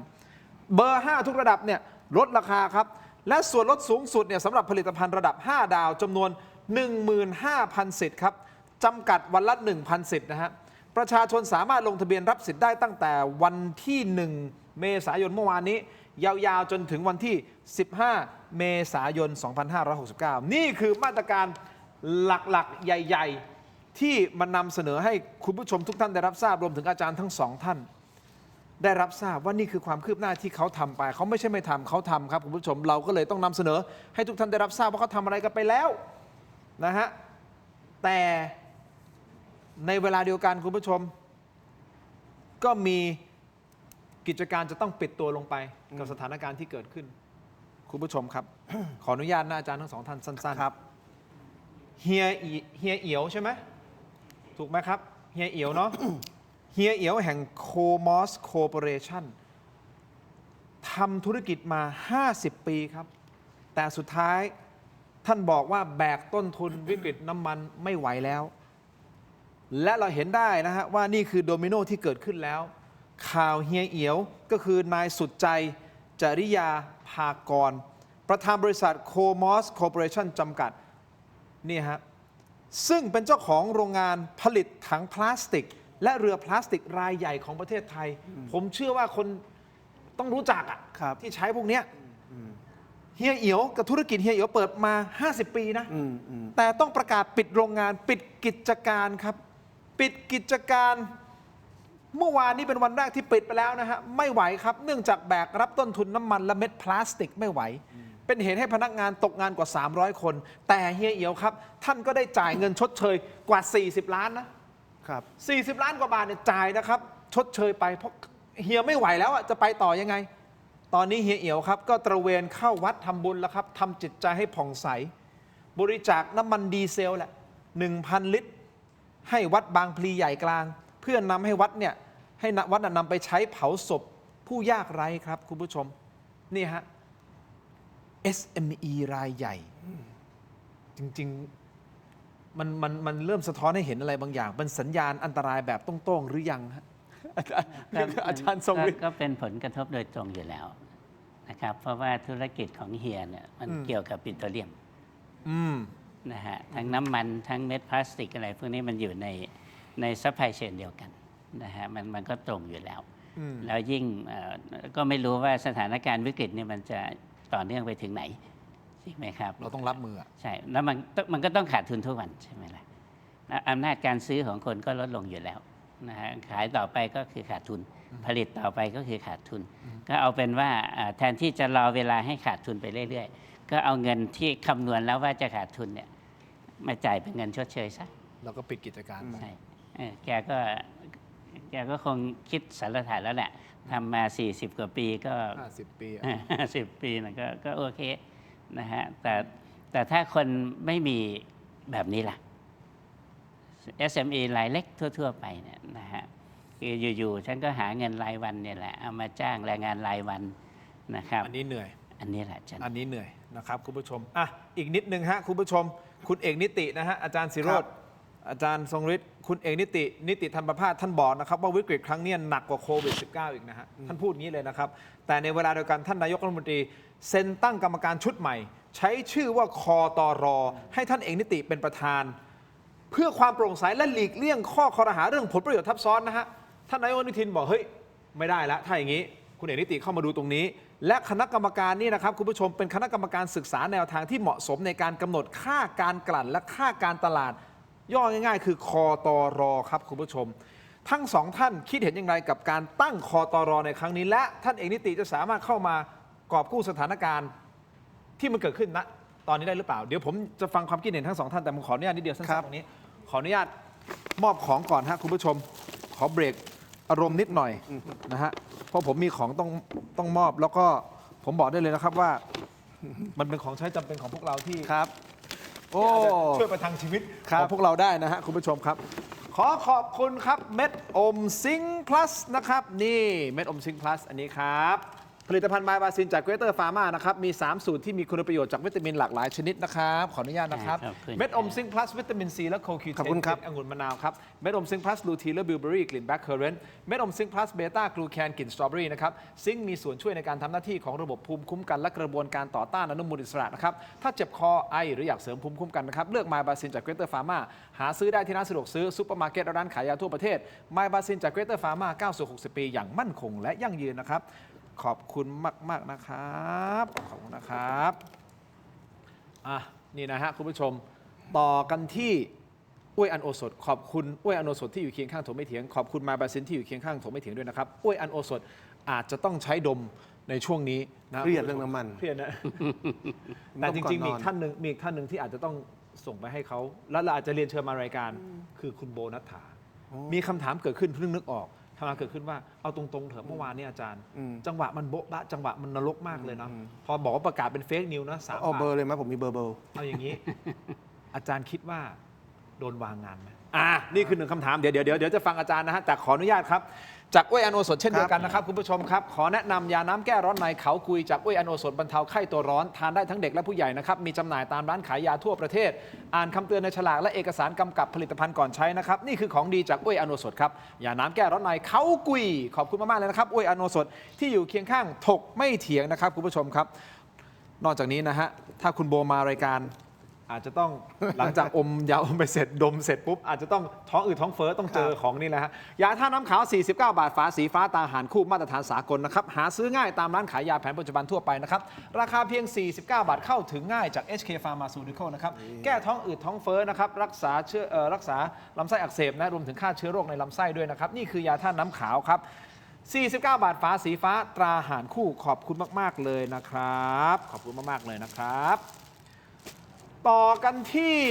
นี่ฮะของดีครับเติมความเข้มเต็มรสกาแฟด้วยกาแฟบัดดี้ดีนเอ็กซ์ตร้าเบลนด์นะครับกาแฟดำคั่วสุดเข้มสูตรเข้มข้นที่หอมอร่อยเข้มสะใจชงดำก็อร่อยเติมนมก็อร่อยลงตัวทดลองบัดดี้ดีนเอ็กซ์ตร้าเบลนด์หอมเข้มขมไม่เปรี้ยวในราคาคุ้มค่าเพียง129 บาทได้มากถึง165 กรัมสุดคุ้มขนาดนี้ลองได้แล้ววันนี้ที่ 7-Eleven ทั่วประเทศบัดดี้ดีนอร่อยเข้มไม่เปรี้ยวเต็มรสกาแฟขอบคุณมากๆครับมอบให้กับทั้งสองท่านนะครับอาจารย์ครับขอบคุณมากครับครับอันนี้ของดีหอมทะลุถุงนี่ฮะ Farmhouse Royal Bread สไลด์หนาเนื้อนุ่มที่สุดของ Farmhouse ครับคุณภาพทุกคำอร่อยพรีเมียมยกระดับความอร่อยง่ายๆได้ทุกวันครับ Farmhouse Royal Bread Everyday Premium นะครับอันนี้คือ Whole Wheat ครับ Rich and Soft Whole Wheat Bread Royal Bread นี่นะฮะ Royal Bread Made Fresh Daily นี่ครับขอบคุณมากๆนะครับ Farmhouse มอบให้ท่านละหนึ่ง ขอบคุณนะครับ ขอบคุณครับอาจารย์ค ข รั อบ บคุณมากครับ โฉมใหม่ด้วยนะอันนี้นะ Farmhouse นะต่อกันที่น้ำปลาที่ผมเชื่อว่าต้องมีทุกบ้านแน่นอนเลยนะฮะ ใช่ครับ ก็คือน้ำปลาแท้ตราทิพรสครับน้ำปลาที่ทุกบ้านทุกร้านต้องมีครับกลิ่นหอมและรสชาติกลมกล่อมจะเหยาะจิ้มหรือปรุงรสแกงผัดทอดได้หลากหลายเมนูนะครับเข้าถึงรสชาติอาหารไทยที่คุ้นเคยด้วยกระบวนการผลิตที่มีคุณภาพได้มาตรฐานส่งออกไปจำหน่ายทั่วโลกนะครับน้ำปลาแท้ตราทิพรสหาซื้อได้แล้วนะฮะง่ายๆเลยตามห้างสรรพสินค้าชั้นนำร้านสะดวกซื้อและร้านค้าทั่วไปนอกจากนี้ยังสามารถสั่งซื้อทางช่องทางออนไลน์ได้ด้วยนะครับคุณผู้ชม Shopee Lazada Tops ออนไลน์และ Macro Pro นะครับมีจำหน่ายทั้งแบบขวดเดียวแพ็คแล้วก็ยกลังแค่มีทิพรสก็อร่อยครบรสนะครับพี่ตู่จตุพรบอกว่าน้ำปลาแท้ตาทิพรสเนี่ยน่าจะเป็นอาหารหลักของพวกเราในช่วงนี้คลุกกับข้าวกินเจ็บน้ำปลาใจพี่ตู่จตุพร นี่มันรวยไม่ไหวแล้วนะ ไม่รู้สิ แหมตอนแรกบอกว่าเงินเต็มกระเป๋าร้องขอชีวิต ไม่รู้สิจบแล้วใช่ไหมหมดแล้วเหรออ้อเหรอฮะเดี๋ยวขายเสื้อขายที่หลังสั้นๆเดี๋ยวอาจารย์ศิโรจน์ต้องรีบไปเอางี้อาจารย์ศิโรจน์สั้นๆนิดเดียวท่านเอกนิติธรรมภาพเป็นประธานคตร.แต่ในเวลาเดียวกันเราก็มีศูนย์บริหารและติดตามสถานการณ์การสู้รบในภูมิภาคตะวันออกกลางหรือสบก.ซึ่งทั้งสองศูนย์นี้ทำงานอาจจะแตกต่างกันนะฮะ แตกต่างกันครับแตกต่างกันแต่ว่ากรณีตั้งคุณเอกนิติสำหรับผมนี่มาถูกทางนะครับ เพราะว่าสิ่งที่คนไทยกังวลก็คือเรื่องของต้นทุนราคาน้ำมัน ซึ่งต้นทุนราคาน้ำมันเนี่ยนะครับมันก็ไปโยงกับเรื่องค่าการกลั่นค่าการตลาดแล้วเรื่องค่าการกลั่นค่าการตลาดเนี่ยคนไทยอยากเห็นการลดมานาน ซึ่งโรงกลั่นเขาไม่ยอมนะครับแล้ววันนี้นะครับรัฐบาลได้ใช้อำนาจตามกฎหมายที่ตัวเองมีทุกทางนะครับคือการตั้งคณะกรรมการขึ้นมานะครับผมก็บอกว่าการตั้งคณะกรรมการขึ้นมาเนี่ยมันจะเป็นไม้แข็งที่ส่งสัญญาณว่าวันนี้รัฐบาลจะขยับเรื่องค่าการกลั่นแล้วก็ค่าการตลาด ซึ่งจะนำไปสู่การทำให้ราคาน้ำมันที่ประชาชนจ่ายมันต้องลดลง นะครับเพราะฉะนั้นอันนี้ถือว่าเป็นมาตรการที่มาถูกทางแล้วหวังว่าคุณเอกนิติทำแล้วเนี่ยนะครับมันจะไม่ใช่แค่เป็นการเสนอแนวทาง ซึ่งไม่มีการทำอะไร เพราะบ้านเราชอบมีการตั้งคณะกรรมการ แล้วสรุปแล้วไม่มีใครทำอะไร ซึ่งแปลว่าเรื่องนี้ต้องขึ้นอยู่กับพี่หนูและตั้งเอกนิติมาแล้วพี่หนูไม่ทำอะไรก็ต้องไปเช็คบินพี่หนูอนุทินแล้วนะเดี๋ยวตอนนี้นะครับนโยบายอนุทิน plus จะเป็นอนุทินพังถ้าเอกนิติทำมาเราไม่ทำอะไร โอเคเดี๋ยวนิดนึงฮะอาจารย์ทรงฤทธิ์ขออนุญาตนะเพราะเดี๋ยวอาจารย์ศิโรจน์ต้องเดินทางแล้วสั้นๆนิดเดียวอันนี้ผมเข้าใจแล้วเอาประเด็นของคุณโบนัฐฐาก่อนคิดว่าโดนวางงานไหม ผมคิดว่าไม่โดนวางงานนะครับผมคิดว่าไล่ไทม์ไลน์แล้วเนี่ยมันเป็นถ้ามันมีการวางงานมันคือวางงานจากไอ้ขบวนการกักตุนน้ำมันนะครับขบวนการปั่นราคาน้ำมันนะครับแต่ว่าผมคิดว่าในหน่วยงานรัฐผมคิดว่ายังไม่ได้โดนวางงานเพราะว่าไล่ไทม์ไลน์แล้วเนี่ยนะครับราคาน้ำมันข่าวปล่อยมันมา3 โมงครึ่งนะครับการประชุมกบน.เกิดขึ้นประมาณ6 โมงทุ่มหนึ่งตัวเลขทางการออกนั้นผมว่ายังไม่มีการวางงาน แต่ถ้าถามว่าสงสัยเรื่องข้าราชการทำงานให้รัฐบาลเต็มที่ไหมผมมีความสงสัยโดยเฉพาะอย่างยิ่งกระทรวงพาณิชย์เพราะผมรู้สึกว่ากระทรวงพาณิชย์เนี่ยรั่วบ่อยนะครับเรื่องปุ๋ยจะมีสิงหาแต่ถึงเวลาบอกว่ามีแค่เมษาไอ้อย่างเงี้ยรั่วหรือว่ากระทรวงพาณิชย์ข้าราชการบอกรัฐมนตรีว่าสินค้าไม่มีอะไรแพงขึ้นนะคะแล้วรัฐมนตรีก็จำคำพูดข้าราชการบอกว่าไม่มีอะไรแพงขึ้นนะคะไอ้อย่างเงี้ยผมสงสัยว่ามีคนวางงานรัฐมนตรีหรือเปล่าโอเคเก็บไว้ให้คิดคุณผู้ชมแต่วันนี้ขอบคุณอาจารย์ศิโรจน์ก่อนนะครับขอบคุณมากขอบคุณมากครับขอบคุณครับทีมงานฮะรบกวนหน่อยฮะเดี๋ยวผมจะได้สนทนาธรรมกับอาจารย์ทรงฤทธิ์กันต่อนะครับโอเคครับขอบคุณมากอาจารย์ฮะขอบคุณมากครับปลอดภัยครับเอ้ายังไงน้องไปจากการอยู่ไหนนี่ไงเอาไปเลยนี่ใส่เป้ก็ได้นี่ร้านขายของชำของผมทำงานอย่างเต็มที่นะครับขอบคุณมากครับอาจารย์ศิโรจน์ครับคุณผู้ชม อาจารย์ศิโรจน์พูดตรงนะว่าสุดท้ายสุดเนี่ยตั้งคณะกรรมการอะไรก็แล้วแต่จะกี่คณะกรรมการถ้าคณะกรรมการมาแล้วก็ตั้งไปแล้วไม่ได้สารงานอย่างต่อเนื่องมันก็เท่ากับเป็นการตั้งเพื่อที่จะสร้างภาพบางอย่างหรือเปล่าอาจารย์ก็เป็นไปได้นะฮะก็คือเวลามีวิกฤตอะไรขึ้นมาเนี่ยวิธีที่เราใช้ก็คือจะต้องตั้งพิเศษขึ้นมานะเพื่อดูแลแต่ทีนี้เอาอย่างนี้เราเจอปัญหาฝุ่น PM 2.5 มานานหรือยังคุณทินมากเราเจอปัญหาหมอกควันจากการเผาป่ามานานหรือยังมากเรามีคณะกรรมการทุกปีไหมเห็นไหมก็คือว่ามันก็เสมือนหนึ่งว่ามันเป็นวิธีการที่มักจะใช้กันเวลามีปัญหาฉันก็ตั้งนะครับแต่พอมันซาลงเนี่ยก็หาย นะครับก็เอาเป็นว่าเราใช้คำว่าการแก้ไขปัญหาอย่างมีบูรณาการเนี่ยแบบพร่ำเพรื่อมากจากแค่คำพูดแต่เวลาเอาเข้าจริงๆก็ไม่ได้ทำนะฮะน้ำท่วมภัยแล้งเราก็เจอมาทุกยุคทุกสมัยเข้าพอมาถึงหน้าแล้งก็ห้ามใช้น้ำนะห้ามปลูกข้าวนะมันซ้ำๆกันก็ใช่ไงครับก็เพราะฉะนั้นก็หวังว่าตั้งขึ้นมาแล้วเนี่ยก็จะรักษาก็คือรักษาคำพูดแล้วก็มีความรับผิดชอบอย่างแท้จริงนะครับแล้วก็คณะอะไรนะคตรเนี่ยก็ไปสะสางซะไอ้เรื่องน้ำมันเรื่องพลังงานนะครับแล้วก็ยุทธศาสตร์ระยะยาวของชาติเนี่ยก็ควรทำนะครับเพราะว่าพลังงานเนี่ยมันไม่ใช่มีแค่น้ำมันมันยังมีทั้งลมมันยังมีทั้งโซลาร์เซลล์มันยังมีทั้งไบโอแมสเราก็ยังมีถ่านหินอะไรพวกนี้นะครับคือเรื่องพวกนี้เนี่ยมันเกิดปัญหามลภาวะก็เพราะว่าคนลงทุนเลือกใช้เทคโนโลยีที่รับผิดชอบต่อสิ่งแวดล้อมน้อยไปเราสามารถที่จะเพิ่มคอสเพื่อที่จะรักษาสิ่งแวดล้อมได้นะครับผมยกตัวอย่างเช่นสมัยก่อนเนี่ยเรามีโรงไฟฟ้าถ่านหินที่แม่เมาะซึ่งส่งผลกระทบกับคนที่อยู่ในพื้นที่ตรงนั้นแต่ทุกวันนี้แม่เมาะเนี่ยได้แก้ไขตัวเองได้แล้ว โดยใช้เทคโนโลยีแล้วเพิ่มความรับผิดชอบต่อสังคมและส่วนรวมนะครับเพราะฉะนั้นไม่ว่าโครงการไหนต่อไปนี้ถ้ารัฐจะลงทุนรัฐจะสร้างรัฐจะส่งเสริมอะไรก็แล้วแต่เนี่ยก็ควรที่จะรับผิดชอบจากจุดสูงสุดไว้เลยนะครับไม่ใช่ผ่อนว่าเอาสเต็ปนี้ได้นะสเต็ปนี้ได้นะก็คือรับผิดชอบเลยฮะจะได้ไม่มาตามแก้ปัญหาทีหลังเหมือนมาตรการที่เราใช้อยู่ทุกวันนี้เห็นไหมฮะพอเราปล่อยน้ำมันตามกลไกตลาดก็ต้องมาลดราคาอันนี้นะควบคุมอันนี้นะแต่ว่าถ้าคนรากหญ้าที่เขาเข้ามาถึงไอ้ตรงนี้ไม่ได้ล่ะเขาก็รับเต็มๆไปแล้วใช่ไหมครับก็เหมือนคลิปที่เราเห็นนั่นแหละเราเติมน้ำมันชาวบ้านเนี่ยเขาเติมน้ำมันเนี่ยมันไม่ได้เต็มถังนะครับแล้วทุกวันนี้เขาไม่มีสิทธิ์ที่จะเต็มถังด้วยซ้ำเพราะเงินเขาอย่างเท่าเดิมแต่เขาต้องเพิ่มเงินเข้าไปในการซื้อพวกนี้นะครับแล้วไม่ต้องพูดถึงเลยว่า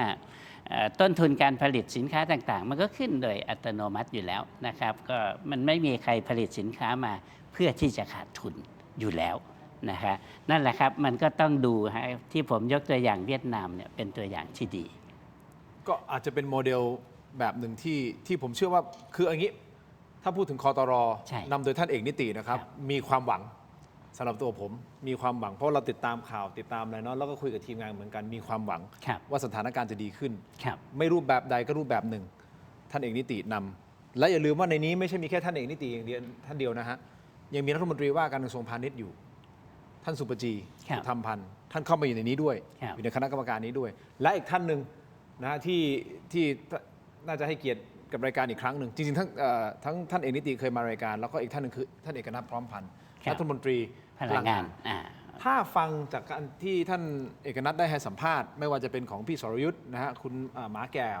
พี่ดนัยเอกมหาสวัสดิ์แล้วจริงๆผมก็ได้คุยนอกรอบกับท่านเอกนัทแล้วเนี่ยเอาจริงนะคืออันนี้น่าจะไม่ได้หรอกครับก็คือสำคัญเนี่ยมันอยู่ที่ว่ามันต้องตัดในสิ่งที่ผลประโยชน์ทับซ้อนออกให้ได้ถูกครับนะครับคือตราบใดที่ยังมีผลประโยชน์ทับซ้อนเนี่ยคุณจะเอาใครมาก็แล้วแต่นะครับเหมือนกรณีคุณโบเนี่ยเห็นไหมครับไม่ได้ถูกวางยาหรอกครับก็คือว่าก็เข้ามา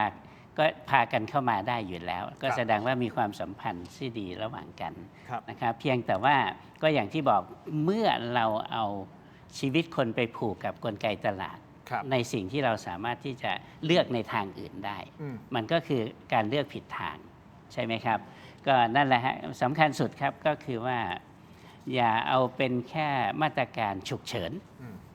เพราะว่าวิกฤตการณ์พวกนี้มันสามารถเกิดขึ้นได้ทุกเวลาเพราะมันเป็นเงื่อนไขหลายสิ่งหลายอย่างที่มันไม่ใช่ปัจจัยภายในที่เราควบคุมได้นะครับแต่อันไหนที่เราควบคุมได้เนี่ยนั่นแหละมันควรที่จะรักษาไว้แล้วก็สร้างให้มันมีประสิทธิภาพซะ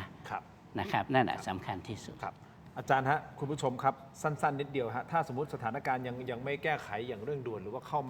มาจับให้มันถูกจุดนะให้มันตรงจุดจริงๆเนี่ยมันจะเกิดกระแสของประชาชนที่เขารับกันไม่ไหวแล้วพอจุดหนึ่งพอรับไม่ไหวปุ๊บเนี่ยมันอาจจะแสดงออกในรูปแบบต่างๆซึ่งหนึ่งในนั้นคุณผู้ชมครับม็อบมาแล้วนะฮะเดี๋ยวขออนุญาตให้ข้อมูลเพิ่มเติมคุณผู้ชมครับก็คือเครือข่ายแรงงานนำโดยคณะกรรมการสมานฉันท์แรงงานไทยและสมาพันธ์แรงงานรัฐวิสาหกิจสัมพันธ์ได้รวมตัวชุมนุมบริเวณหน้ากระทรวงแรงงานก่อนจะมีการเคลื่อนขบวนไปที่ทำเนียบรัฐบาลเพื่อยื่นหนังสือต่อภาครัฐให้เร่งแก้ไขปัญหาราคาพลังงานและค่าครองชีพที่พุ่งสูงขึ้นอย่างเร่งด่วนนะครับโดยทางกลุ่มได้เสนอข้อเรียกร้องสำคัญ7ประการด้วยกันซึ่งรวมถึงการขอให้ตรึงราคาน้ำมันดีเซลอยู่ที่30 บาทต่อลิตรตลอดจนพิจารณาดึงกิจการโรงกลั่นน้ำมันกลับมาเป็นของรัฐนะเพื่อความมั่นคงของประเทศทางด้านของพลังงานและยังมีข้อเสนอบอกให้ยกเลิกสัญญาการซื้อไฟฟ้าจากเอกชนที่ไม่เป็นธรรมด้วยอันเป็นสาเหตุที่ทำให้ประชาชนต้องแบกรับค่าไฟฟ้าในราคาแพง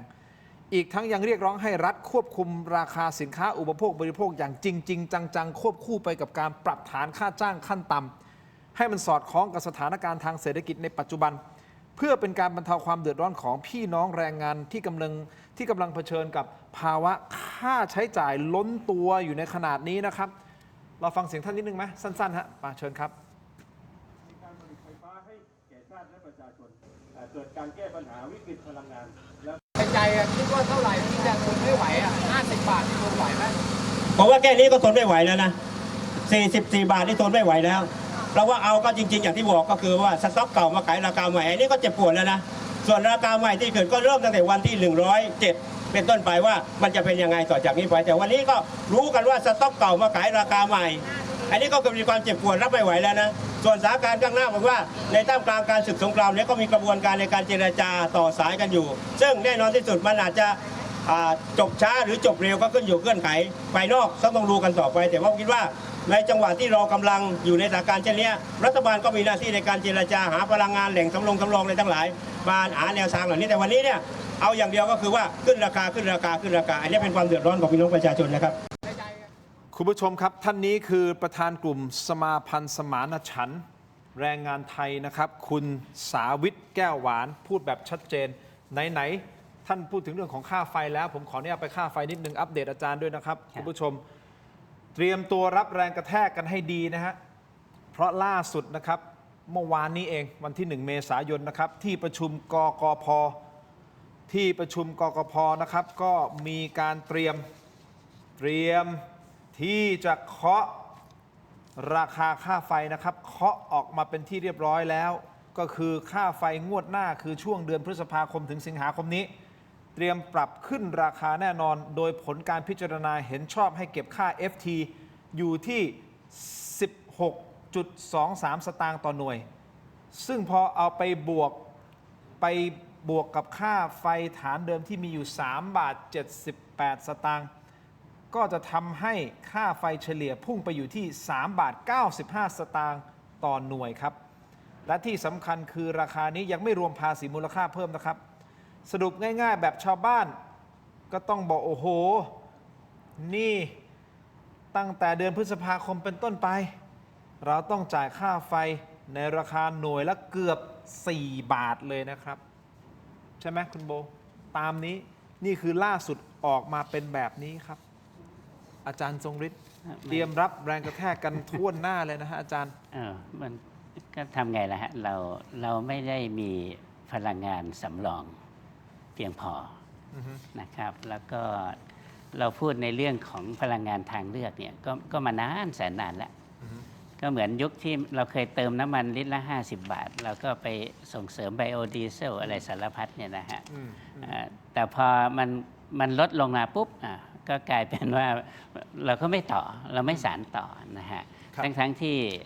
ถ้าเราไปเน้นไอ้พวกไบโอทั้งหลายเนี่ยนะเอามาเติมเนี่ยไม่ว่าจะสูตร E อะไรก็แล้วแต่เนี่ยนะฮะมันก็คือการรับประกันรายได้ให้กับเกษตรกรได้อยู่แล้วในด้านหนึ่ง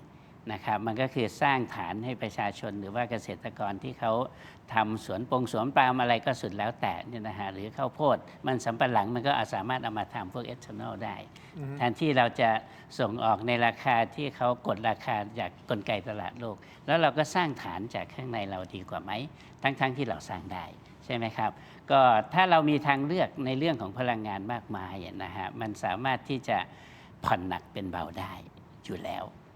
นะฮะแต่จุดหนึ่งสิ่งที่เราต้องสร้างสมดุลให้ได้ก็คือว่าในเรื่องของพลังงานไฟฟ้าเนี่ยนะฮะมันมีทางเลือกอย่างอื่นซึ่งเราอาจจะไม่ชอบมานานอะไรพวกนี้นะครับคุณทินเรามีคณะ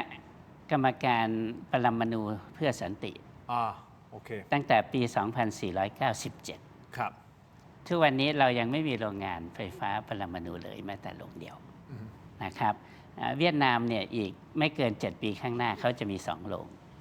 นะครับพม่าไม่เกิน5 ปีข้างหน้าเขาจะมี2 โรงเล็กนะครับที่ถวายนะครับไม่ต้องพูดถึงประเทศอื่นนะฮะอินโดนีเซียขนาดว่าเขามีแนวแผ่นดินไหวเขาก็ยังคิดที่จะใช้ญี่ปุ่นก็มีญี่ปุ่นเนี่ยมีเยอะอยู่แล้วนะฮะทั้งที่เขาเจอแผ่นดินไหวมากกว่าเราก็คือ1นะฮะเขาส่งเสริมประสิทธิภาพของมนุษย์มนุษย์ต้องไม่เออเลอร์นะความรับผิดชอบต่อส่วนรวมสูงมันถึงจะรักษาผลกระทบสิ่งเหล่านี้ได้นะครับเพราะฉะนั้นเดินหน้าได้นะครับถ้าอยากจะทำแต่อย่าไปกลัวอดีตที่เรากลัวก็เพราะว่ามนุษย์เนี่ยมันเออเลอร์เนี่ยรวมไปถึงในเรื่องของอยากได้ส่วนต่างเยอะ นะ ด้วยอะไรพวกนี้นะมันส่งผลหมดแหละ ชัดเจน นะฮะความโปร่งใสใน ครับ เรื่องของการบริหารอะไรต่างๆ แต่ที่สำคัญนะครับ ในฐานะที่เราเป็นประชาชน ครับ อย่าดูดายในปัญหาที่เป็นเรื่องของส่วนรวมและประเทศชาติ ครับ ใช้สิทธิ์ของท่านเต็มที่ได้ ครับ นะครับคณะกรรมการชุดไหนตั้งขึ้นมาเนี่ยก็ติดตามได้ ครับ นะฮะอย่าให้มันหายไปตามสายลม สรุปได้ชัดเจนมาก ครับ สั้นๆ นิดเดียวคุณผู้ชมครับ ฝ่ายค้านอันดับหนึ่งเคลื่อนไหวอะไรบ้าง เอานี้จะหาว่าเราไม่ได้ติดตามเหรอเอาโอเคครับ เดี๋ยวเราอธิบายอย่างนี้นะคุณผู้ชมครับ เราก็จับประเด็นนี้มาคุยกันนะฮะก็คือคนหลักๆของพรรคประชาชนที่ออกมาเคลื่อนไหวเรื่องน้ำมันในช่วงนี้นะครับหลักๆจะมี2ท่านด้วยกันคุณผู้ชมครับท่านแรกคืออาจารย์ต้น ท่านวีรยุทธ์การชูฉัตรนะฮะท่านรองหัวหน้าพรรคประชาชน แล้วก็คุณสุประโชคชัยศักดิ์ซึ่งเป็นสสบัญชีรายชื่อพรรคประชาชนนะครับซึ่งทั้ง2ท่านนี้ก็มีการ cross post ไว้ใน Facebook เป็นข้อมูลที่น่าสนใจเดี๋ยวผมอ่านสั้นๆผมสรุปเข้าใจง่ายๆแบบนี้ครับ ท่านเขียนอย่างนี้นะครับบอกว่าในภาวะปกติในปี 2567 ถึง 2568 ค่าการกลั่นจะอยู่ที่ประมาณ1 บาท 70 สตางค์ถึง 2 บาท 30 สตางค์ต่อลิตร แต่เมื่อเกิดสงครามตะวันออกกลางค่าเฉลี่ยเดือนมีนาคมนะเฉพาะเดือนมีนาคมเนี่ยจากบาทกว่าๆ2 บาทกว่าๆอาจารย์ทรงฤทธิ์คุณผู้ชม มันพุ่งขึ้นไปอยู่ที่7 บาท 20 สตางค์นี่คือค่าเฉลี่ยนะครับและล่าสุดเมื่อวันที่1 เมษายนคือเมื่อวานนี้ค่าการกลั่นดีดตัวสูงขึ้นไปอีกนะฮะขึ้นไปที่13 บาท 90 สตางค์ก็คือเกือบ14 บาทต่อลิตรอ่ะซึ่งถือว่าเป็นการพุ่งสูงหลายเท่าตัวแบบก้าวกระโดดแม้ค่าการกลั่นไม่ใช่กำไรสุทธิทั้งหมดแต่การที่ตัวเลขพุ่งสูงขนาดนี้รัฐบาลควรเข้ามาประเมินเก็บภาษีลาภลอยครับเก็บภาษีลาภลอยจากกำไรส่วนเกินหรือเขาเรียกว่า windfall tax ก็คือไปเก็บจากไหนล่ะเก็บจากโรงกลั่นสิครับต้องทำอย่างจริงๆจังๆอาจารย์ต้นบอกรวมถึงคุณสุประโชคด้วยนะครับซึ่งทั้งคู่ก็เน้นย้ำว่าภาษีลาภลอยไม่ใช่เรื่องผิดปกติในระบบทุนนิยมโดยมีการยกตัวอย่างนะครับว่าที่ EU สหภาพยุโรปเนี่ยมีการเก็บภาษีลาภลอยแบบเนี้ย windfall tax เนี่ยตั้งแต่ 33% บางประเทศถึง 80% เลยนะแล้วเอานำเงินนี่แหละไปช่วยเหลือประชาชนลดผลกระทบค่าครองชีพในช่วงวิกฤตพลังงานรัสเซียยูเครนเป็นต้นพูดง่ายๆก็คือพรรคประชาชนเขาบอกว่ามาตรการนี้ทำได้เลยเคยทำมาแล้วต่างประเทศทำได้เลยเพื่อที่จะดึงกำไรจากสงครามที่มันเกิดขึ้นเนี่ยกลับคือมาดูแลประชาชนที่กำลังแบกรับราคาน้ำมันแพงครับคุณกรณ์ จติกาวนิชท่านก็พูดเรื่องของ windfall tax ก่อนหน้านี้ในรายการเมื่อสัปดาห์กว่าๆแล้วเนาะที่ท่านมาในรายการหลายๆท่านก็พูดถึง windfall tax รวมถึงอาจารย์ต้นของพรรคประชาชนอันนี้มันสามารถทำได้ครับแล้วควรทำ ก็ถ้าคิดถึงส่วนรวมมันก็ควรจะทำถ้าคิดถึงส่วนรวมควรจะทำแต่แนวทางนี้คุณพิพัฒน์รัชกิจประการไม่เห็นด้วยครับซึ่งทางออกของคุณพิพัฒน์ซึ่งท่านให้สัมภาษณ์เองนะข้อมูลเพิ่มเติมฮะท่านบอกว่าควรใช้วิธีกู้เงินมาเติมให้กองทุนน้ำมันเพื่อนำไปพยุงราคาแทนเพราะเมื่อวิกฤตจบลงและราคาเข้าสู่ภาวะปกติกองทุนจะสามารถค่อยๆดึงเงินจากส่วนต่างราคากลับคืนมาใช้หนี้ได้โดยที่รายได้หลักของประเทศยังคงอยู่ครบถ้วนเพราะว่าถ้าคุณไปเก็บภาษีลาภลอยหรือไปตัดสรรพสามิตอะไรเนี่ยมันไปกระทบกับงบประมาณไม่ได้ฮะเงินมันเข้ากระเป๋าคนแล้วนะครับจากส่วนต่างจริงไหมเพราะฉะนั้นถ้าไปกู้เงินมันไม่ใช่ไปเอาเงินจากกระเป๋าของคนที่ได้ประโยชน์จากส่วนต่างมันก็คือหนี้สาธารณะที่ทุกคนต้องแบกด้วยกันจริงไหมครับเห็นชัด สั้นๆได้ใจความก็จริงๆที่ท่านพูดถูกต้องแล้วมันควรจะทำอย่างนี้ตั้งแต่ต้นครับจะได้ไม่ต้องไปพูดถึงภาษีลาภลอย windfall tax ใช่ไหมถ้าทำตั้งแต่ต้นก็ไม่ต้องพูดถึงอันนี้ครับโอเคชัดเจนครับคุณผู้ชมครับขออนุญาตนิดนึงฮะอาจารย์นี่ฮะครบรอบ5 ปีถกไม่เถียงคุณผู้ชมครับนี่คือ Box Set Limited Edition นะครับสแกน QR Code หน้าจอสั่งซื้อได้เลยนะครับ Box Set ฉลองครบรอบ5 ปีของถกไม่เถียงครับเรามีไอเทมท่านี้ทั้งหมด3ไอเทมเป็นแรร์ไอเทมนะครับของดีจริงๆครับนี่ฮะเป็นเสื้อถกไม่เถียงผมบอกได้เลยพรีเมียมจริงๆนะครับอันนี้เราทำกับ Grand Sport เพราะฉะนั้นจาก Grand Sport อยู่แล้วนะครับว่าของเขาดีอยู่แล้วนะฮะนี่ฮะจริงๆเขาตั้งราคาขายเนี่ยมันเป็นเจอร์ซี่นะเป็นแนวเจอร์ซี่ฟุตบอลใช่ไหม ที่ฮิตและนิยมนะทรงมันอะแนวแบบนี้นะและคุณภาพคือของดีราคาขายเขาตั้งอยู่ที่690นะแค่ตัวเนี้ยตัวเนี้ยบางเบาใส่สบายแต่โหของดีเนี่ยอาจารย์สงฤทธิ์จับได้อาจารย์สงฤทธิ์เคยจับเนี่ยนี่ เย็นฮะ เย็นฮะนี่คือไอเทมแรกไอเทมที่ 2 คือสติกเกอร์นะครับทินน้อยร้อยอาชีพนะครับเป็นสติกเกอร์ที่ เอาหน้าผมมาใส่ติดเคสโทรศัพท์มือถือติดพวก iPad iPad นะคอมได้นะหรือติดหน้ากระจกนะ แล้วแต่ท่านฮะบางคนอาจจะไปติดฝาโถปัสสาวะอะไรพวกนี้ ได้หมดฮะได้หมด นี่นะครับเป็นร้อยอาชีพส่วนอีกไอเทมนี้นะครับอันนี้ของดีผมอยากแนะนำนะฮะนี่คือยาดมแล้วเถียงต่อได้ครับนี่คือยาดมถกไม่เถียงครบรอบ5 ปีฮะอาจารย์ซึ่งเป็นเคสใส่ยาดมแล้วเราข้างในให้ด้วยนะครับจากอ้วยอโนสดนะครับขอบคุณมากๆเลยนะครับยาดมสมุนไพรตรามังกรทองครับแต่อยู่ในเคสของถกไม่เถียงครบรอบ5 ปีแบบนี้เคสของดีแบบนี้ครับยาดมแล้วเถียงต่อได้นี่ฮะทั้งหมดนี้ครับอยู่ในกล่องบ็อกเซตสวยงามแบบนี้ครับนี่นะฮะอันนี้มีข้อความจากผมด้วยนะครับ799 บาทเท่านั้น รายได้หลังหักค่าใช้จ่ายบางส่วนก็เราก็จะมอบให้กับมูลนิธิบ้านพระพรครับบริจาคให้กับมูลนิธิบ้านพระพรครับนี่ฮะลองดูนะครับสแกน QR Code มาแล้วก็ทีมงานบอกว่าถ้าอยากจะให้เขียนข้อมูลอะไรนะข้อความเพิ่มเติมบนกล่องบนอะไรนี่ก็บอกทางทีมงานมาได้นะครับขอบคุณมากๆเลยนะครับนี่คือกิฟต์บ็อกซ์ถกไม่เถียงของดีนะครับเอาละครับอาจารย์เรามาดูกันหน่อยโหวตเราถามว่าคือเราเพิ่งเริ่มโหวตเมื่อประมาณจบช่วงทีวีมาช่วงออนไลน์นะครับเราถามว่าคุณได้รับผลกระทบจากวิกฤตน้ำมันมากน้อยเพียงใดก็ไก่กระทบมากอยู่ที่ 82% เลยกระทบปานกลาง 14% นะครับกระทบน้อยอยู่ที่ 4% นะฮะคนโหวตเข้ามาประมาณสัก 6,300 โหวตขอบคุณคุณผู้ชมทุกท่านที่โหวตเข้ามาทุกข้อความที่ส่งกันเข้ามานะครับเดี๋ยวพรุ่งนี้ติดตามได้ชัวร์เปล่าคนจากพรรคประชาชนมาออกรายการถกไม่เถียงแต่วันนี้ขอบคุณอาจารย์สรุปมากนะครับทำให้เราได้เห็นอีกมิติหนึ่งโดยเฉพาะเรื่องของน้ำมันเถื่อนนะฮะผมว่าถ้าอาจารย์รู้หน่วยงานรัฐจะไม่รู้เหรอ ไม่ทราบ อันนี้ผมไม่ทราบ ผมไม่ได้ต้องคำตอบจากอาจารย์ ผมแค่ถามเป็นคำถามแล้วคุณผู้ชมมีคำตอบแล้วขอบคุณอาจารย์มากครับ ยินดีครับคุณทิน ทั้งหมดนี้คือถกไม่เถียงลาคุณผู้ชมไปก่อนครับสวัสดีครับ